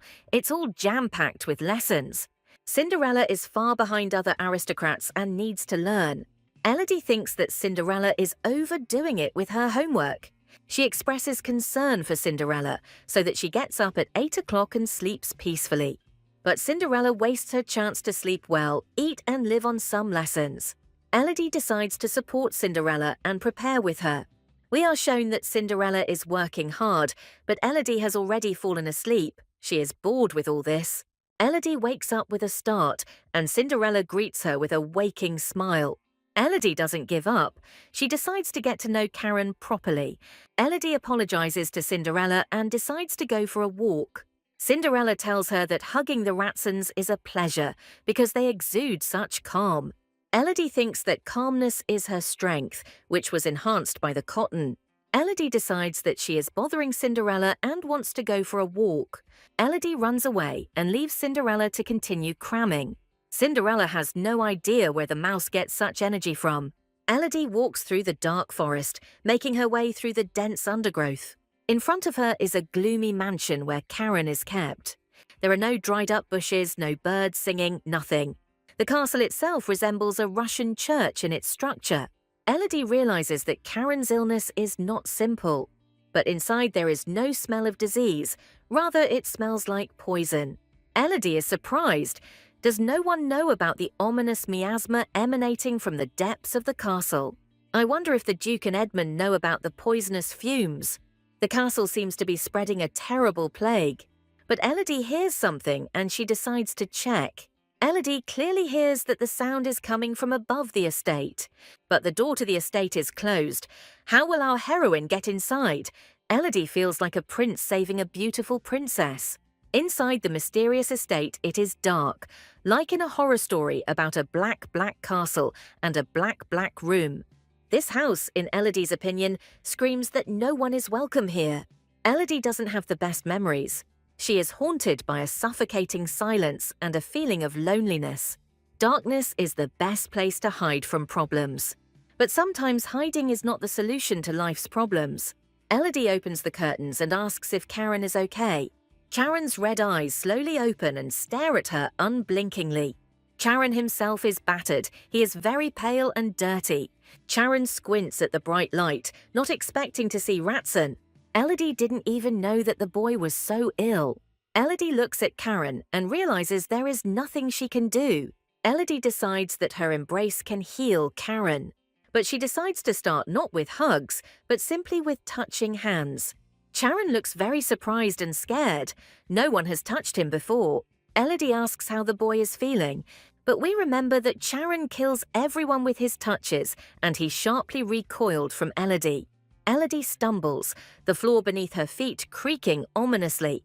Young Valkrisen reminds her that it is dangerous here and that Elodie should leave. After this, Karen passes out right in Elodie's arms. But Karen seems more relaxed than before. Elodie shows concern for Karen. This is the first time the cursed boy has slept peacefully. Elodie says goodnight to the child and leaves him to sleep. Elodie comes outside, all red and covered in gloom. Elodie pays no attention to the threatening nature. She walks through the gloomy forest, unaware of the danger. Elodie thinks Karen didn't want her to reveal his basilisk nature, these scales covering his skin and the blackness at the corners of his mouth. There is no doubt that Charon is a basilisk, and a young one at that, and a black mamba-type snake. Due to some illness, he cannot control his poison. Elodie is still reeling from the vision of Karen. Elodie believes that there will be more poison in the near future. There were rumors that this was the work of one person who killed people and animals indiscriminately and spread the infection. But when people touched it and decided to cure this disease, it became worse. Everything living died in the hands of those who touched it. These rumors may be true if Karen is alive. The description Elodie read in the newspaper sounds very similar to what's happening in Serenity's mansion. And Karen died a few years after this incident. Perhaps he was a criminal. Either he couldn't control his toxicity or he committed suicide. For Elodie, it doesn't matter what's true. Perhaps it will be possible to convince Karen not to go over to Nyx's side. But if he met Nyx, then perhaps he should be considered an enemy. Charon slowly wakes up. Elodie is not there. Charon claims to feel much better. Charon suddenly gets up from his bed and walks unsteadily down the corridor. Charon notices someone's button next to the bed. Probably Elodie forgot it. Charon realizes that Elodie came to see him. Ratson actually held his hand. Without gloves, without protection, in a castle surrounded by miasma, what was she even thinking about? It dawns on Charon that she wanted to help him. Charon is afraid that he has hurt her. He worries that he killed a girl, so fragile and defenseless, who wanted to help him. But logically, at least the body should have remained. Charon believes that the Ratsons are more resilient, but will not last long. Charon wants to bury Elodie, not knowing that she is alive. All of Elodie's plans failed, and she was unable to achieve anything. Elodie regrets that she was in such a hurry. Will Elodie be able to cure Karen? Elodie is worried that she won't be able to prevent everything. Elodie thinks she needs to tell her grandfather everything. Elodie understands that the only solution is to tell the Duke everything. But she also decides to use Melnir's hammer to prevent everything. Elodie decided that she would take the hammer to her next meeting with Karen. Dad told her to use it for special occasions, but now is just such an occasion. Elodie decides to learn how to use a hammer. She hammers on the surface just as she was told. Elodie slammed the hammer down on the surface with all her might. But it turns out that something is not quite right with her. Elodie is upset. She made a hole in the floor. Elodie is in a panic. Did she really do this? How can she fix it now? But Elodie is curious about what's in the other room, and she looks through the hole. The room itself is small and does not look like a duke's room. Elodie climbs into the hole, turning into a mouse. But the hole behind her began to shrink, and now she couldn't get out. Elodie doesn't know how to get out of the room now. The hammer takes the main character to some mysterious library where everything is blue. She looks at the books here with interest. The authors of all the books are the Ratsons. They are the previous heads of the family. The first head of the Ratsons, Raphael, wrote the book Resurrection and Rebirth Granted to Life. Elodie is happy. It turns out that the Ratsons have an unusual power. Elodie decides to read Raphael's book in one go, but the book doesn't want to open under her tiny paws. There are also books here, Cleansing for Dummies, If It Hurts, It's Poisonous, and Hey, You Can Spot Poisons Too. Elodie is upset. None of these books of Raphael open. Elodie is upset. She can't read any of it. Elodie suddenly freezes. Perhaps she found something to read. Elodie finds the 23rd chapter of Maximilian, her father's book. The books describe the anatomy of beastmen and the basics of herbalism. All the books are intended for children, and it is clear that Elodie's father expected his daughter to read them all. Elodie is worried that the books won't open, but the book, as soon as Elodie took it in her paws, immediately opened. This book is dedicated to Elodie. Her father believed that she would one day return home. This book opened because it was meant for Elodie. Elodie realizes that her parents have been waiting for her for a very long time. In this life, she returned to her parents, but in the past, they only had to wait for her. Elodie wonders what feelings her father had when he wrote. In front of her is a page about an ointment that heals all wounds. But Elodie sees all these ingredients for the first time. Elodie is looking for ingredients for the ointment. Elodie decides to mix everything in this room. But a bright light appears in front of Elodie. Calcifer, is that you? Calcifer appears to have escaped from Howl's castle. Calcifer claims that he ate all the ointment and that it didn't turn out well for Elodie. Elodie wonders how the fire spirit knows this. This light is Inferno, the spirit of fire, who lives in the temple and knows everything by heart. Elodie decides to take the chance and find out the contents of the books that have not been opened. Elodie offers him to help her, but he asks her to go back 10 years earlier, and then he will help. Elodie is upset. Can't Inferno do anything? Inferno thinks that the fairy Maxie shouldn't have told her about the spell. The mouse explains to him that things will still be bad, and she cannot prevent Cinderella's death. Inferno tells her that they are in the Temple of Eternity, which belongs to House Ratson. Unfortunately, the library will pass to another clan, and the basilisks will win. Elodie is against this decision. All the books were written by her family. Inferno reproaches her for having to deal with a bunch of priests. Inferno has been here since the first book was set, and he believes that the Ratsons have no future. He helps Elodie find her way and not stay stuck in one place. Elodie asks him a question. Does Inferno really care about everything, and does he want to live his life in the library, not giving a damn about the Ratsons? Inferno remembers all the priests, from the first, Raphael, to the 23rd, Maximilian. Inferno couldn't even imagine that everything in the library would change. Inferno is just a ball that is tied to this place. The rat is indignant. Its kind will disappear. Something must be done. The mouse is upset when she is asked to run away when her family is in danger instead of fighting. She decided to study all the books that were here. Inferno is surprised. Does the heroine really want to learn everything in a few years? She is confident that she will succeed.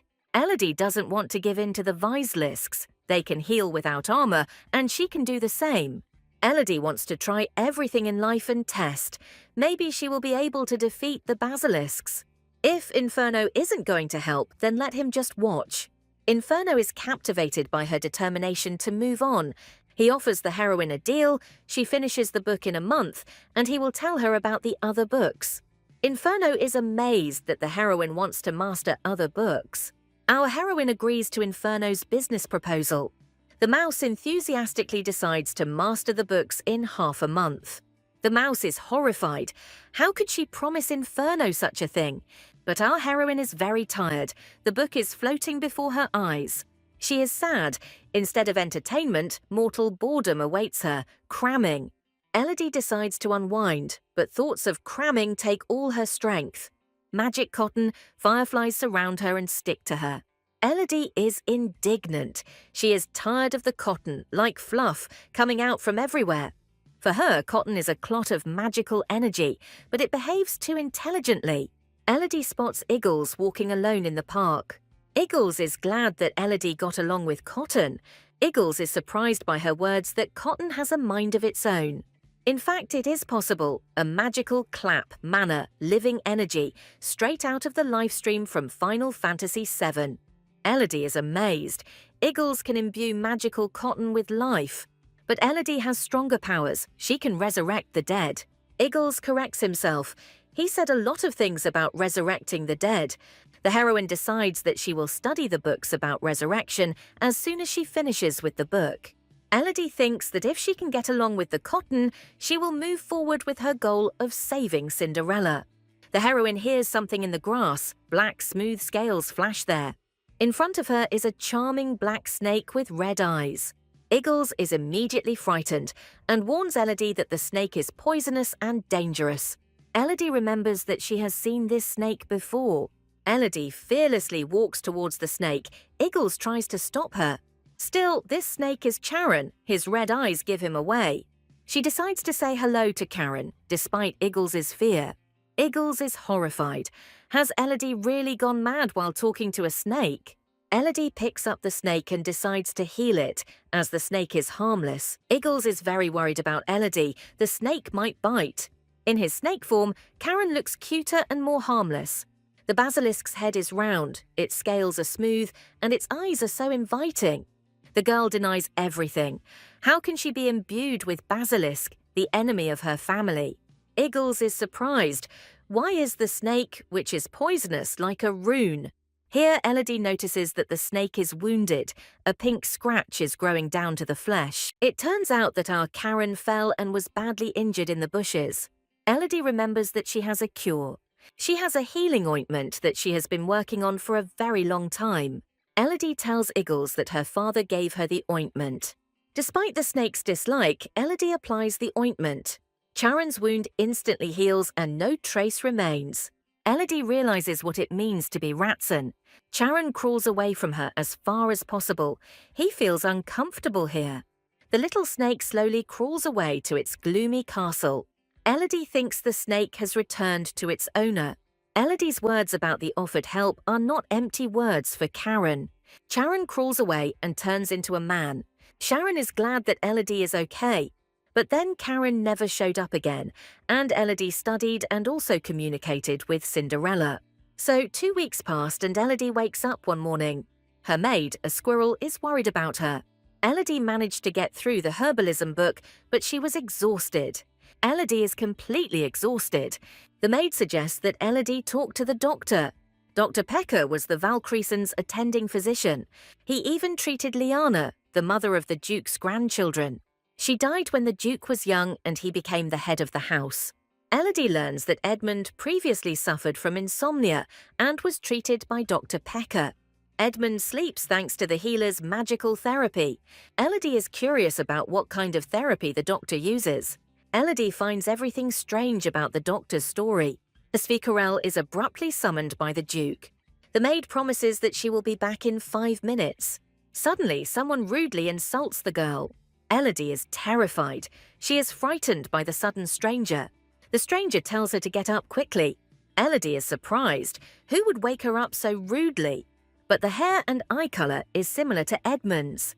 Could this really be the second master, Zenobia Valkyriesen? Zenobia is the second duke who received hatred from those around him due to his bitchy nature. The mouse was convinced of this because she saw the scandal in Silveria. Zenobia was outraged by the quality of the alcohol and started a scandal in the estate. He asks in a menacing and drunken voice what the waiter is unhappy about. The guests are whispering among themselves, who even invited Zenobia here, who is making scandals out of nothing. They say that Zenobia showed promise, but then he changed and became nasty. He looks at the mouse and is outraged by what it is doing. Elodie had always wondered what made a talented swordsman a failure. Zenobia very rudely asks why she's lying around here, but Elodie was too tired to listen to Zenobia. Elodie has it very hard. Human superiority is simply evident. Where did Zenobia get such nasty manners? Elodie gets tired of his antics and asks him outright where such hatred for the beastman comes from. But Zenobia hates rats, and Elodie is interested to know why. According to Zenobia, rats are dirty and smelly and don't mind mice. Elodie Zenobia is disgusting to look at. After all, she is a beastman. Zenobia asks her why she doesn't agree with him. Elodie reminds him that the Valkyriesens are the guardians of the worlds between animals and humans, and that animals also have a right to life. Elodie suggests that Zenobia should just leave if he doesn't like her. Zenobia is ready to fight her to the death, but the Duke appears and stops Zenobia. The Duke is furious. How dare Zenobia offend Elodie? Elodie understands that now someone is going to get it. The maid told the Duke about Zenobia's behavior. Zenobia decides to justify her antics to her overbearing grandfather. The Duke demands to know why he distracted Squirrel and met with the heroine. Zenobia tells her grandfather everything. Zenobia thinks that her grandfather doesn't care about him and doesn't know anything about him. The Duke believes that Zenobia needs to be re-educated. Elodie thinks about the young Duke's remark. The Duke is curious about what he said to Elodie. The Duke asks to tell everything and wants to punish Zenobia. The girl is afraid that she will tell and Zenobia will get into trouble. Elodie wonders what the child meant. Elodie is confident that if she talks to Zenobia, everything will come to its senses. Elodie decides to give him a real dressing down. Zenobia sits and eats lobsters with a bump on her head. Elodie asks why he was beaten, but he rudely denies everything. Elodie was given a magic sphere, saying that if Zenobia gets too cocky, the magic sphere will help summon Edmund. Zenobia doesn't want to apologize to the heroine. Zenobia remembers how strict Edmund was with him, forcing him to eat with Elodie. Elodie says she will eat picken pie. He offers her something more delicious, lobster with caviar. They start arguing about which is tastier, the pie or the lobster, but we quietly whisper, "Wrap us up both." Zenobia rudely accuses the heroine of having bad taste and that his cooking is tastier. He wants to feed Elodie lobster, but she is afraid, even forgetting that she is omnivorous. Elodie is having food forced into her mouth. Elodie is scared. She doesn't know what he gave her. Elodie realizes she's been given something tasty. Zenobia continues to feed her lobster. Zenobia demands that she admit that his food is tastier. Zenobia then wonders what he's even doing. Overall, Zenobia is a typical teenager. Elodie remembers how she was treated in her past life. Elodie believes that Zenobia is not a villain and asks why her grandfather does not admit it. Zenobia really wants to yell at her grandfather so that he can hear her. Zenobia tells the heroine that her grandfather doesn't even remember him. He claims that he is not worth remembering. The Duke wants to speak with Zenobia. Zenobia looks at her grandfather. He turns around, getting ready to talk to him. Grandpa calls him Ed and wants to talk about something. Then it dawns on the old Duke that he is facing his second grandson. As soon as he realized that it was his second brother in front of him, he immediately became disappointed. Zenobia remembered this tragedy and cannot forgive his grandfather. Elodie tries to convince Zenobia not to think that way. Zenobia considers herself a bronze medalist. According to the rules, a bronze medal is third place. Even when Zenobia won the gold medal, Zenobia was always last in grandfather's mind. The Duke preferred his younger brother and elder Zenobia. He always overlooked Zenobia's contributions to society. Zenobia became jealous of our heroine because her grandfather began to consider her his granddaughter. Zenobia doesn't want to be the fourth in this terrible relationship. Elodie realizes why Zenobia called her a nasty rat, but the Duke hardly cares so much about his own grandson. Elodie decides to console Zenobia by saying that it's not true. Elodie reminds him that the Duke is his grandfather and he cares about his grandson. Zenobia is furious. How can this rat understand anything? Elodie decides that Zenobia has made things up. Grandpa wouldn't judge by ability. He loves Zenobia. Elodie suggests that he go and ask his grandfather directly. A shadow of doubt crossed Zenobia's face. Zenobia's lips are trembling. He's about to cry.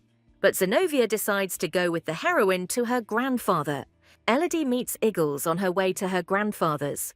Iggles is glad that Zenobia and the mouse have become friends. Iggles sees how tightly they hold hands. For him, this is a guarantee of friendship. Zenobia doesn't like the mouse's proximity, and Elodie is enthusiastic about finding the Duke. Elodie learns that an important guest has come to see the Duke. A certain blonde man speaks happily to the Duke. Elodie is curious who this tall and handsome blonde man is. Iggles reveals that this is Cassian, the Duke's missing nephew. Only the Duke knows his face, as he was a baby when Cassian disappeared. Cassian explains how much he missed him, and understands why the Duke doesn't remember him.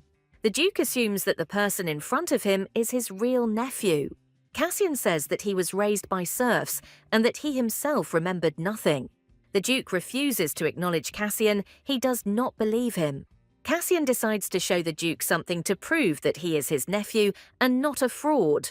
Cassian has a portrait of his parents, a portrait that he carried with him throughout his life. Cassian reminds that he kept this medallion all his life, and he received it from his father. At the last moment of the fight with the enemy, Cassian's father shouted something to him. Cassian's father gave orders for the heir to survive at any cost. Cassian's father also ordered him to find the Duke. Cassian says that he wanted to see the Duke again and understands if he doesn't recognize him. The Duke asks him about his memory in a sharp tone. He asks Cassian to tell him about his childhood. Cassian remembers being called Shorty as a child, and Cassian was scolded for not eating corn. The Duke says that they need to go to his room and talk. The Duke hints to him that he looked into his eyes during the conversation. The Duke had been grumbling at Cassian for this bad habit since childhood. Cassian is happy, but our heroes are not. Elodie thinks they are facing an imposter. Elodie thinks that they are trying to deceive the good Duke. Both Zenobia and Elodie decide to stop the Duke's deception. Zenobia suggests that Elodie turn into a mouse and follow the Duke. Elodie teases Zenobia that he now likes mice. Zenobia realized that he had offended Elodie and apologized. Elodie thinks she'll be found out because the castle is full of ears and eyes. Many beastmen were able to keep an eye on the Duke's nephew as soon as he entered their house. Elodie feels like she's not the first one curious about the truth about the Duke. Cassian is either a fraud or a real nephew. Now all hope is that the Duke himself will understand the deception. Inferno evaluates the mouse's abilities and her desire for knowledge and decides to help her with books. Elodie is haunted by the situation with the Duke and his nephew. Inferno wonders if the mouse has changed its mind. Elodie shocks Inferno by asking about the face-distinguishing spell. Inferno disappoints her. Such a spell does not exist. Inferno decides to look for the answer in books, but he finds nothing. He claims that the main thing is the desires of the bewitched person. People with a disorder and reluctance to recognize faces do not believe that this is possible at all. But such a disease can be cured. The mouse needs to figure out what's going on with his grandfather. We are shown the Valkyrieson's lunar palace. Cassian is accepted into this house and even given a separate room. The Duke suspects that the young man is not who they say he is. The Duke rummages through his documents. He takes out a portrait of himself as a young man and his father Cassian. He remembers his brother's request to take care of his wife and children. For Father Cassian, anything can happen in life. War broke out between his brother's lands and their neighbors. When the Duke arrived, the city was reduced to ashes. If he had known that this was his last meeting with Cassian's father, he would not have ignored his request. The Duke cannot be sure that it is the surviving Cassian who stands before him. The Duke decides to help the young man in any way he can to atone for his guilt before his dead brother. The Duke hears someone's ringing voice. The Duke admits Elodie into his chambers. Elodie wonders where young Cassian went. Elodie says that Zenobia wanted to talk to the Duke. The Duke insists that Zenobia himself should come, not her. Zenobia decided to keep an eye on the Duke and Cassian. The Duke abruptly stops writing when Elodie brings up Zenobia. The Duke became curious about what Elodie and Zenobia thought about Cassian. The Duke admits to having trouble recognizing facial differences. Elodie begins to question him about how long ago he stopped distinguishing between people. The Duke admits that it was not always like this. In his youth, the Duke lived only for war, but one day the Duke's life changed dramatically. But the Duke could not tell on the battlefield who was addressing him, a friend or an enemy who was calling him young master. This man was simply killed in cold blood on the spot. The Duke blamed himself for what happened all his life. The Duke witnessed the bloody massacre. The Duke was almost killed on the battlefield. After that massacre, the Duke felt like he had an unhealed scar on his soul. And the memories of that day were like poison to the Duke. The Duke eventually stops recognizing everyone. His daughter appears and gives birth to a second grandson. The child has his mother's eyes, and they want to name him after his mother. The baby was named Zenobia. The Duke decides that from now on he will protect the baby whose face he cannot distinguish. The Duke blames himself for not being able to recognize faces. The Duke tells the heroine everything that happened. The Duke asks Elodie not to worry and decides to talk to Zenobia. Elodie decides to help the Duke with his illness. The Duke, however, claims that he himself is to blame for his illness. Elodie decides to cure the Duke anyway. People who suffer from old wounds always behave this way themselves. Elodie admits that she wants the Duke to live a very long time. She asks the Duke to be honest with Zenobia. Elodie admits that she will be sad if he dies. God forbid, of course. Even the Duke's memories are gradually fading. Elodie knows how painful it is to close yourself off from everyone and accept loss. But she found the strength to live on. The mouse devoted her whole life to it, without thinking about the future. Elodie promises that she will cure the Duke. The Duke is humbled by the fact that she cares for him so much. Knowing Zenovia's past, the Duke still wants to see his grandson's face. The Duke decides not to hurt the children. Aren't children the most precious thing his daughter left him? Elodie offers her grandfather to drink her medicine. The Duke decides to test the medicine that Elodie gives him. The Duke instantly drains the vial of purple liquid. The Duke believes that he will be able to see human faces. But Elodie is in for a complete disappointment. The Duke is no better. Elodie suddenly realizes that she has mixed up the medications. Elodie asks the Duke, since he is confused, if he is ready to fix everything. Elodie believes that the Duke's desire to see his grandchildren is sincere. Elodie asks how he likes the potion. She asks if the Duke can see her face. The Duke is amazed, his illness is cured. The Duke says that for Ratson, it's Ratson. Elodie suggests taking a closer look. She hands him the portrait and invites him to examine his brother's face. The Duke now sees everything very clearly. The photo shows the only brother who was different from him, and the nephew is an exact copy of his brother. The Duke realizes that he has been deceived. Meanwhile, the scammer is happy that everything went smoothly. The boy is glad that he managed to fool the Duke. The thief remembers his past. He walked down the street and wanted to change his destiny.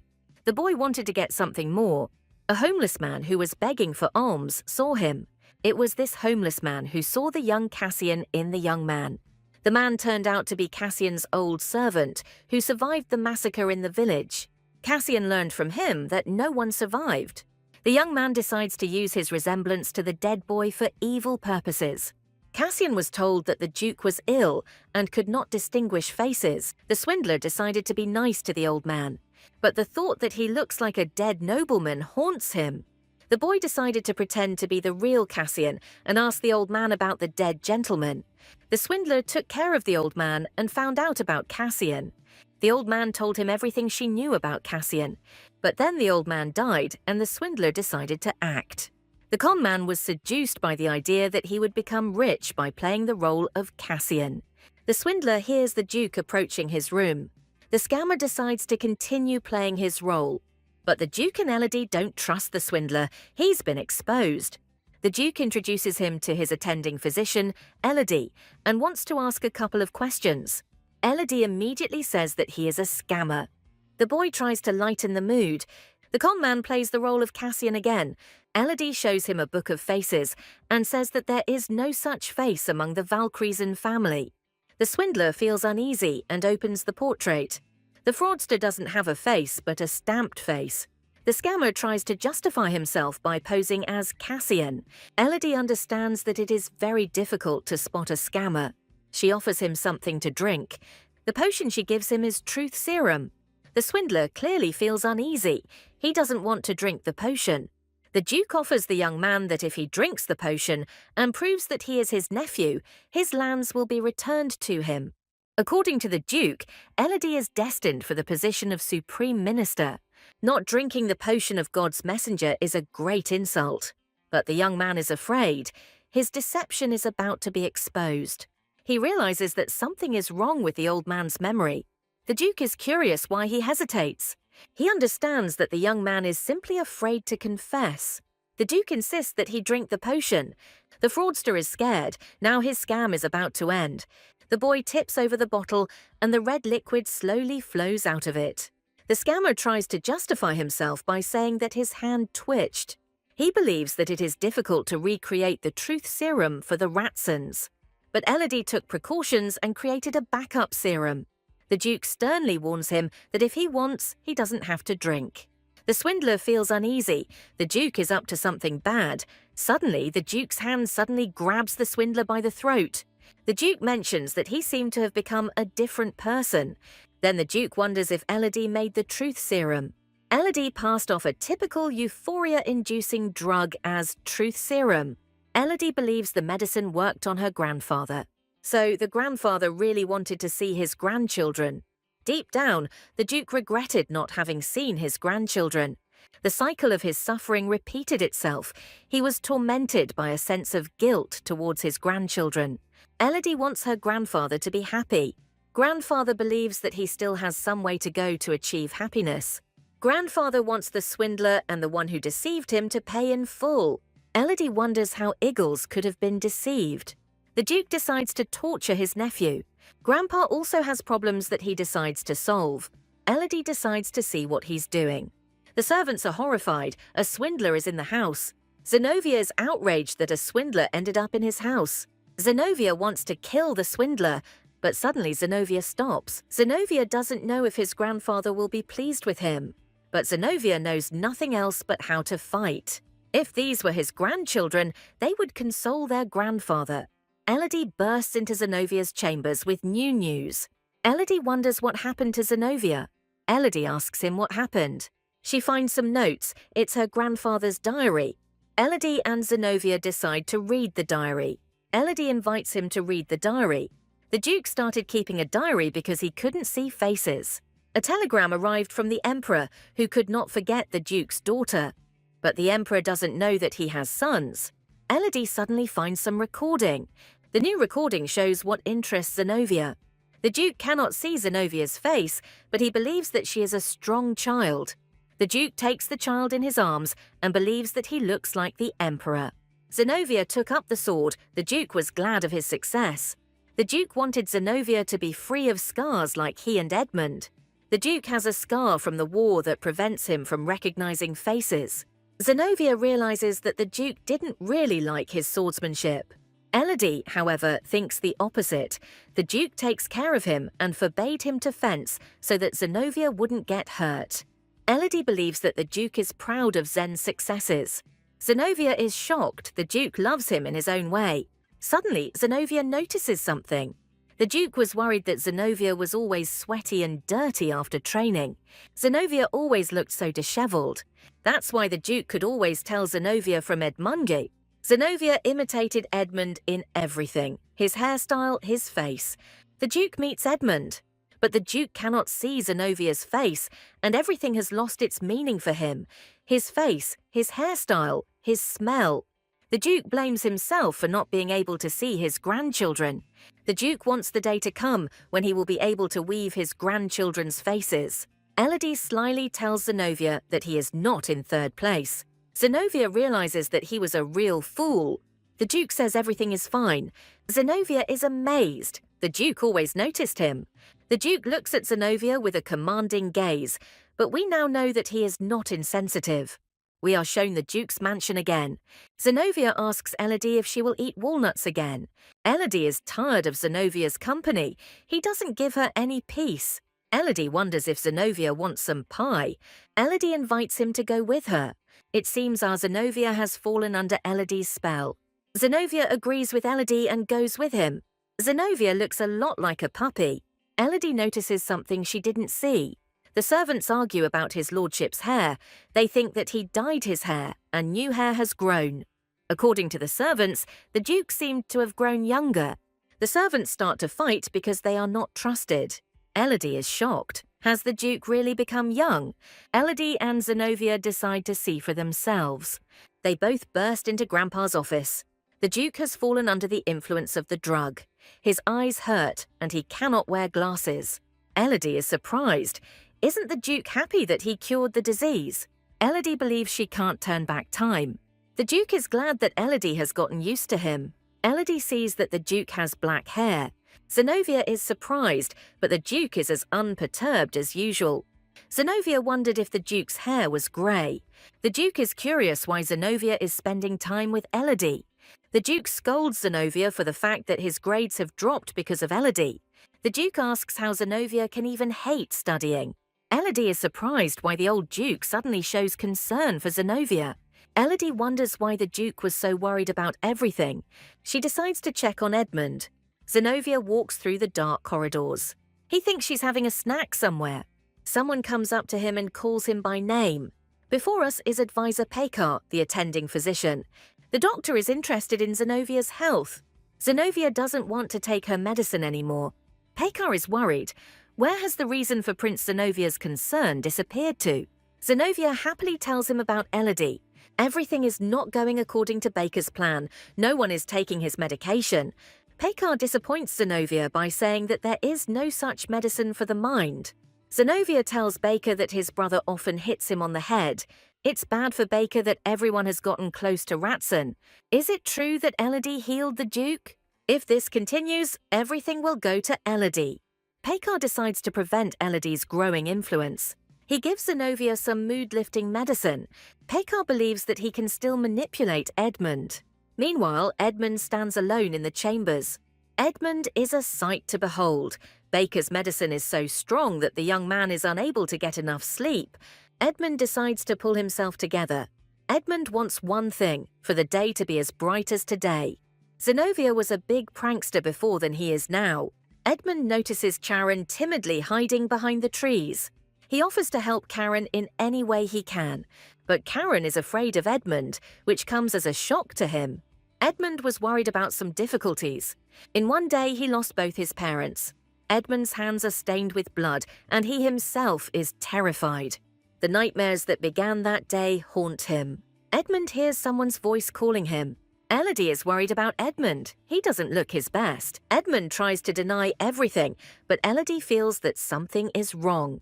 Edmund tells her about Pekar's medicines. Suddenly, Zenobia finds them.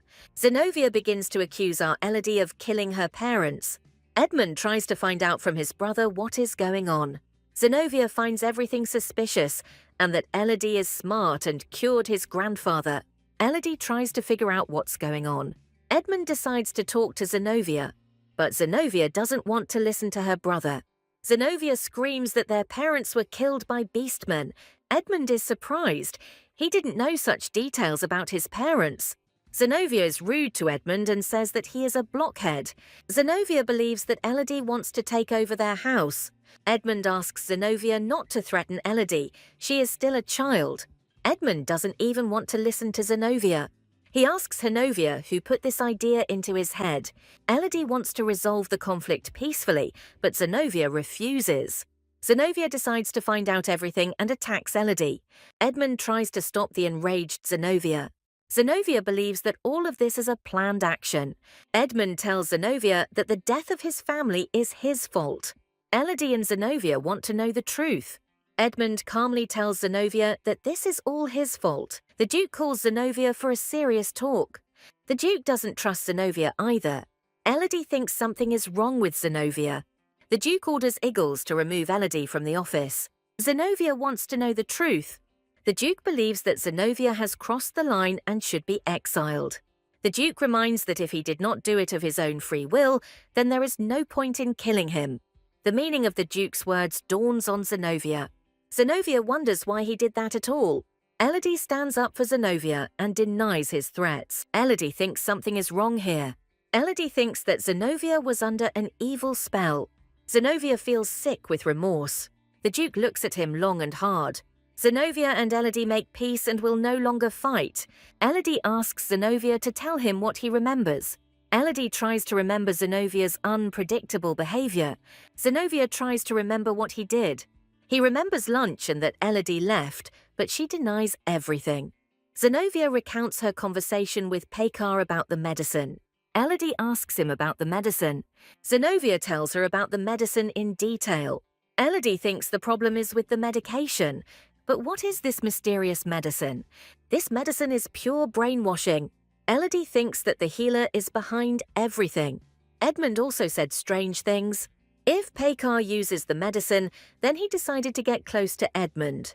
Edmund is also in trouble and Elodie learns about a new cure. We are once again transported to a magical library full of secrets. Inferno is curious what the mouse wants from him this time. Elodie brought the medicine that was prescribed for Zenobia. Inferno decides to take the medicine. Elodie suspects that the medicine is some kind of drug. The medicine contains some nasty stuff. Elodie wonders if the Lord God in Animanolia isn't Fenris. This medicine contains the power of one who is not an emperor. Inferno says the medicine contains brainwashing. This medicine can be used to manipulate people. The mouse is horrified. Who could have made such a thing? Packer is the doctor who killed the previous Valkersons. Suspicion fell on him at the beginning of the trial, but then disappeared. The press later hushed up the matter. Elodie believes that Edmund is being treated by his parents' killer. Elodie decides to stop the killer. Elodie will rush to help Edmund and Zenobia. The palace is enveloped in night. Edmund sleeps restlessly in his bed. Edmund dreams of his mother. She reproaches Edmund for only learning. Edmund takes his role as the future head of the Valkyrian house seriously. But his mother confiscates his books. She thinks that her son needs to rest. She says that children learn for themselves because one day loved ones may disappear. Edmund thinks his mother is very strange. Edmund's mother apologizes for her behavior. She says she's worried about Ed, but suddenly the carriage stops abruptly. The sounds of beastmen fighting. Edmund's mother is ready to fight. She asks her son to stay in the carriage and promises that she will return soon. She says that it is an adult's duty to protect children. Edmund is left alone with a bad feeling. His parents go off to fight. Edmund sees black miasma. The carriage suddenly swings open and someone swings at Edmund. Basilisks attack the carriage. Edmund promises himself to find his parents and defeat the basilisks. But Edmund can't find his parents. Edmund decides to take the chance and end it all. The basilisks consider him extremely dangerous and want to kill him. There are corpses all around, and Edmund is looking for his relatives. Only corpses and blood, but no parents. Edmund finds their lifeless bodies covered in blood. Edmund is horrified by what he sees. Edmund wakes up. He feels no better from the doctor's medicine. Packer brings him medicine to poison him. Edmund is unaware of the danger and asks for more medicine. The doctor prepares a new portion of poison for him. But Edmund is no better. He cannot get rid of the pain. Everyone told him that what happened to his parents was an accident. Even the Duke told him that it was all an accident. But Edmund doesn't believe that everything is an accident. His mother couldn't just die. This means that they were attacked by powerful people and his parents themselves were helpless. Edmund thinks it's all his fault. Edmund isn't sure he can turn a blind eye to this. That's why Edmund told Zenobia so. Edmund would very much like to make things right. They bring him a new dose of serum. Edmund is asked not to give up, but he hesitates. Edmund realizes he needs to pull himself together. But suddenly the door swings open. Elodie's footsteps are heard in the room. Elodie declares that she will save Edmund. The doctor is surprised. No one expected Elodie at such a late hour. Edmund is surprised. What does Elodie want to save him from? Elodie says she will take Edmund to safety. Edmund is surprised by her words. The doctor's plans are ruined. Elodie intervenes and saves Edmund from nightmares. The doctor is horrified. His plans failed. Zenobia did not kill the mouse. He wonders where Ratson gets such strength from. He tries to persuade Elodie to leave Edmund. But Elodie takes out a familiar hammer. She bravely declares to the impudent doctor that she will drive away Edmund's nightmares. Edmund says that the doctor helped him, but Elodie calmly takes his hand and uses magic. Elodie promises him that she will drive away his nightmares. Elodie takes Edmund away from the treacherous doctor. She says that Edmund will not be alone anymore.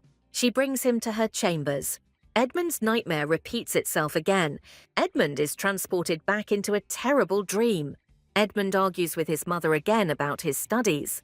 His mother says he needs to take care of himself. Edmund thinks that care is what killed his parents. Whatever Edmund did, he prevented the death of his parents. Edmund is horrified. Will the tragedy really happen again? The mother promises him that she will come back again. Edmund asks them to stop. Edmund lies unconscious on the floor. He is told that he was to blame for the massacre. The basilisks believe that they will place all the blame on him. They say that if his faith is enough, then everyone will consider Edmund a murderer. If you keep Edmund in a constant state of anxiety, he will break. The doctor believes that Edmund should be brainwashed and accused of murder. He orders the young man to do as he is told. Edmund wakes up on Elodie's lap. She tells him in a joyful tone that he has woken up.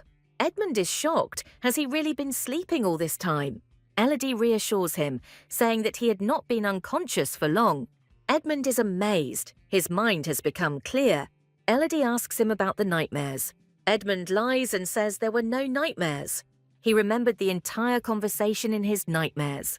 Elodie confirms his suspicions about the manipulative doctor. Someone implanted new memories into Edmund's head.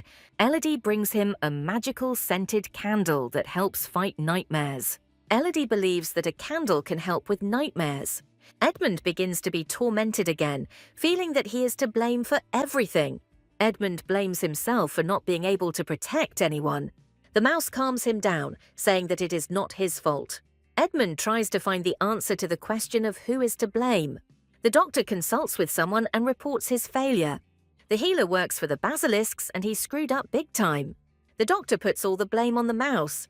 He blames the Weissliskis for everything, that he is a puppet in experiments on lying to the gods. But Basilisk didn't give a damn. He says that the healer is a fake doctor and the real one would have done better. But Basilisk had already destroyed all evidence of the conversation with him. The collaboration between the doctor and the Weisslisks came to an end.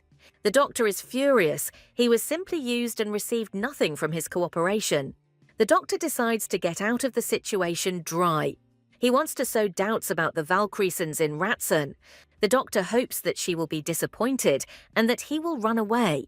Edmund has not yet emerged from his influence and must be used. The doctor believes that he cannot be caught, but he hears the sound of footsteps on the threshold of his laboratory. Edmund comes through the door. It looks like a long conversation is in store. The doctor is surprised. Is Edmund really alone? He thinks that he will deal with Edmund himself. The doctor tries to praise Ratson and ingratiate himself with Edmund. He wants to brainwash Edmund again during the medical examination, but Edmund twists his arm and exposes the doctor. Edmund will never forgive the doctor for manipulation. The doctor denies everything, but his plans are over. Edmund is furious. How dare the doctor deceive him? The doctor is trying to blame everything on the Ratsons. He begs Edmund to give him a second chance. The doctor decides to tell about the basilisks. He tells Edmund everything and shows him the ball. But Edmund doesn't care about the doc. He's furious. The time of reckoning has come for Dr. Vasilisk. Edmund decides to personally punish the lying doctor. Edmund decides to subject the doctor to the same therapy that he himself was subjected to. We are shown a gloomy prison. The beastmen are ready to kill the doctor if ordered. Golf is ready to kill him. He was attached to Edmund's parents and loved them. We are told about Edmund's mother, Liana, and her husband, Benjamin, who was raised by the beastmen along with her. All the beastmen loved them. They were a very kind couple. For these people, the Beastmen were one family. The Beastmen in the estate owe their lives to the Duke's daughter and her husband. The nasty doctor is about to be beaten. The doctor is scared and begs Edmund to spare him. He sincerely repents to Edmund, but he is left to be torn apart by the Beastmen. Edmund goes to his majestic grandfather. Edmund calmly closes the door and someone greets him. Edmund is surprised. This someone is Charon. Charon is dressed in the basilisk outfit and approaches him. Edmund is interested in what he wants to tell him. Charon has a request for Edmund. Charon wants to deal with the doctor, and Edmund is surprised by his determination to take revenge. Charon talks about many who died in the other wing, and he did it all. Young Basilisk always blamed himself for the murders. He decides to punish the doctor very cruelly, like a murderer. Elodie runs down the hallway. She senses something is wrong.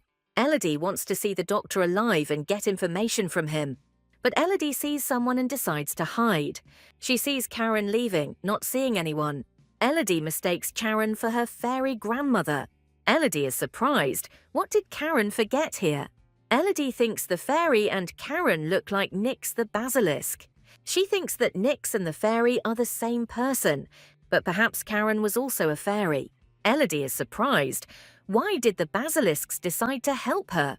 Charon is running somewhere, and Elodie can barely keep up with him.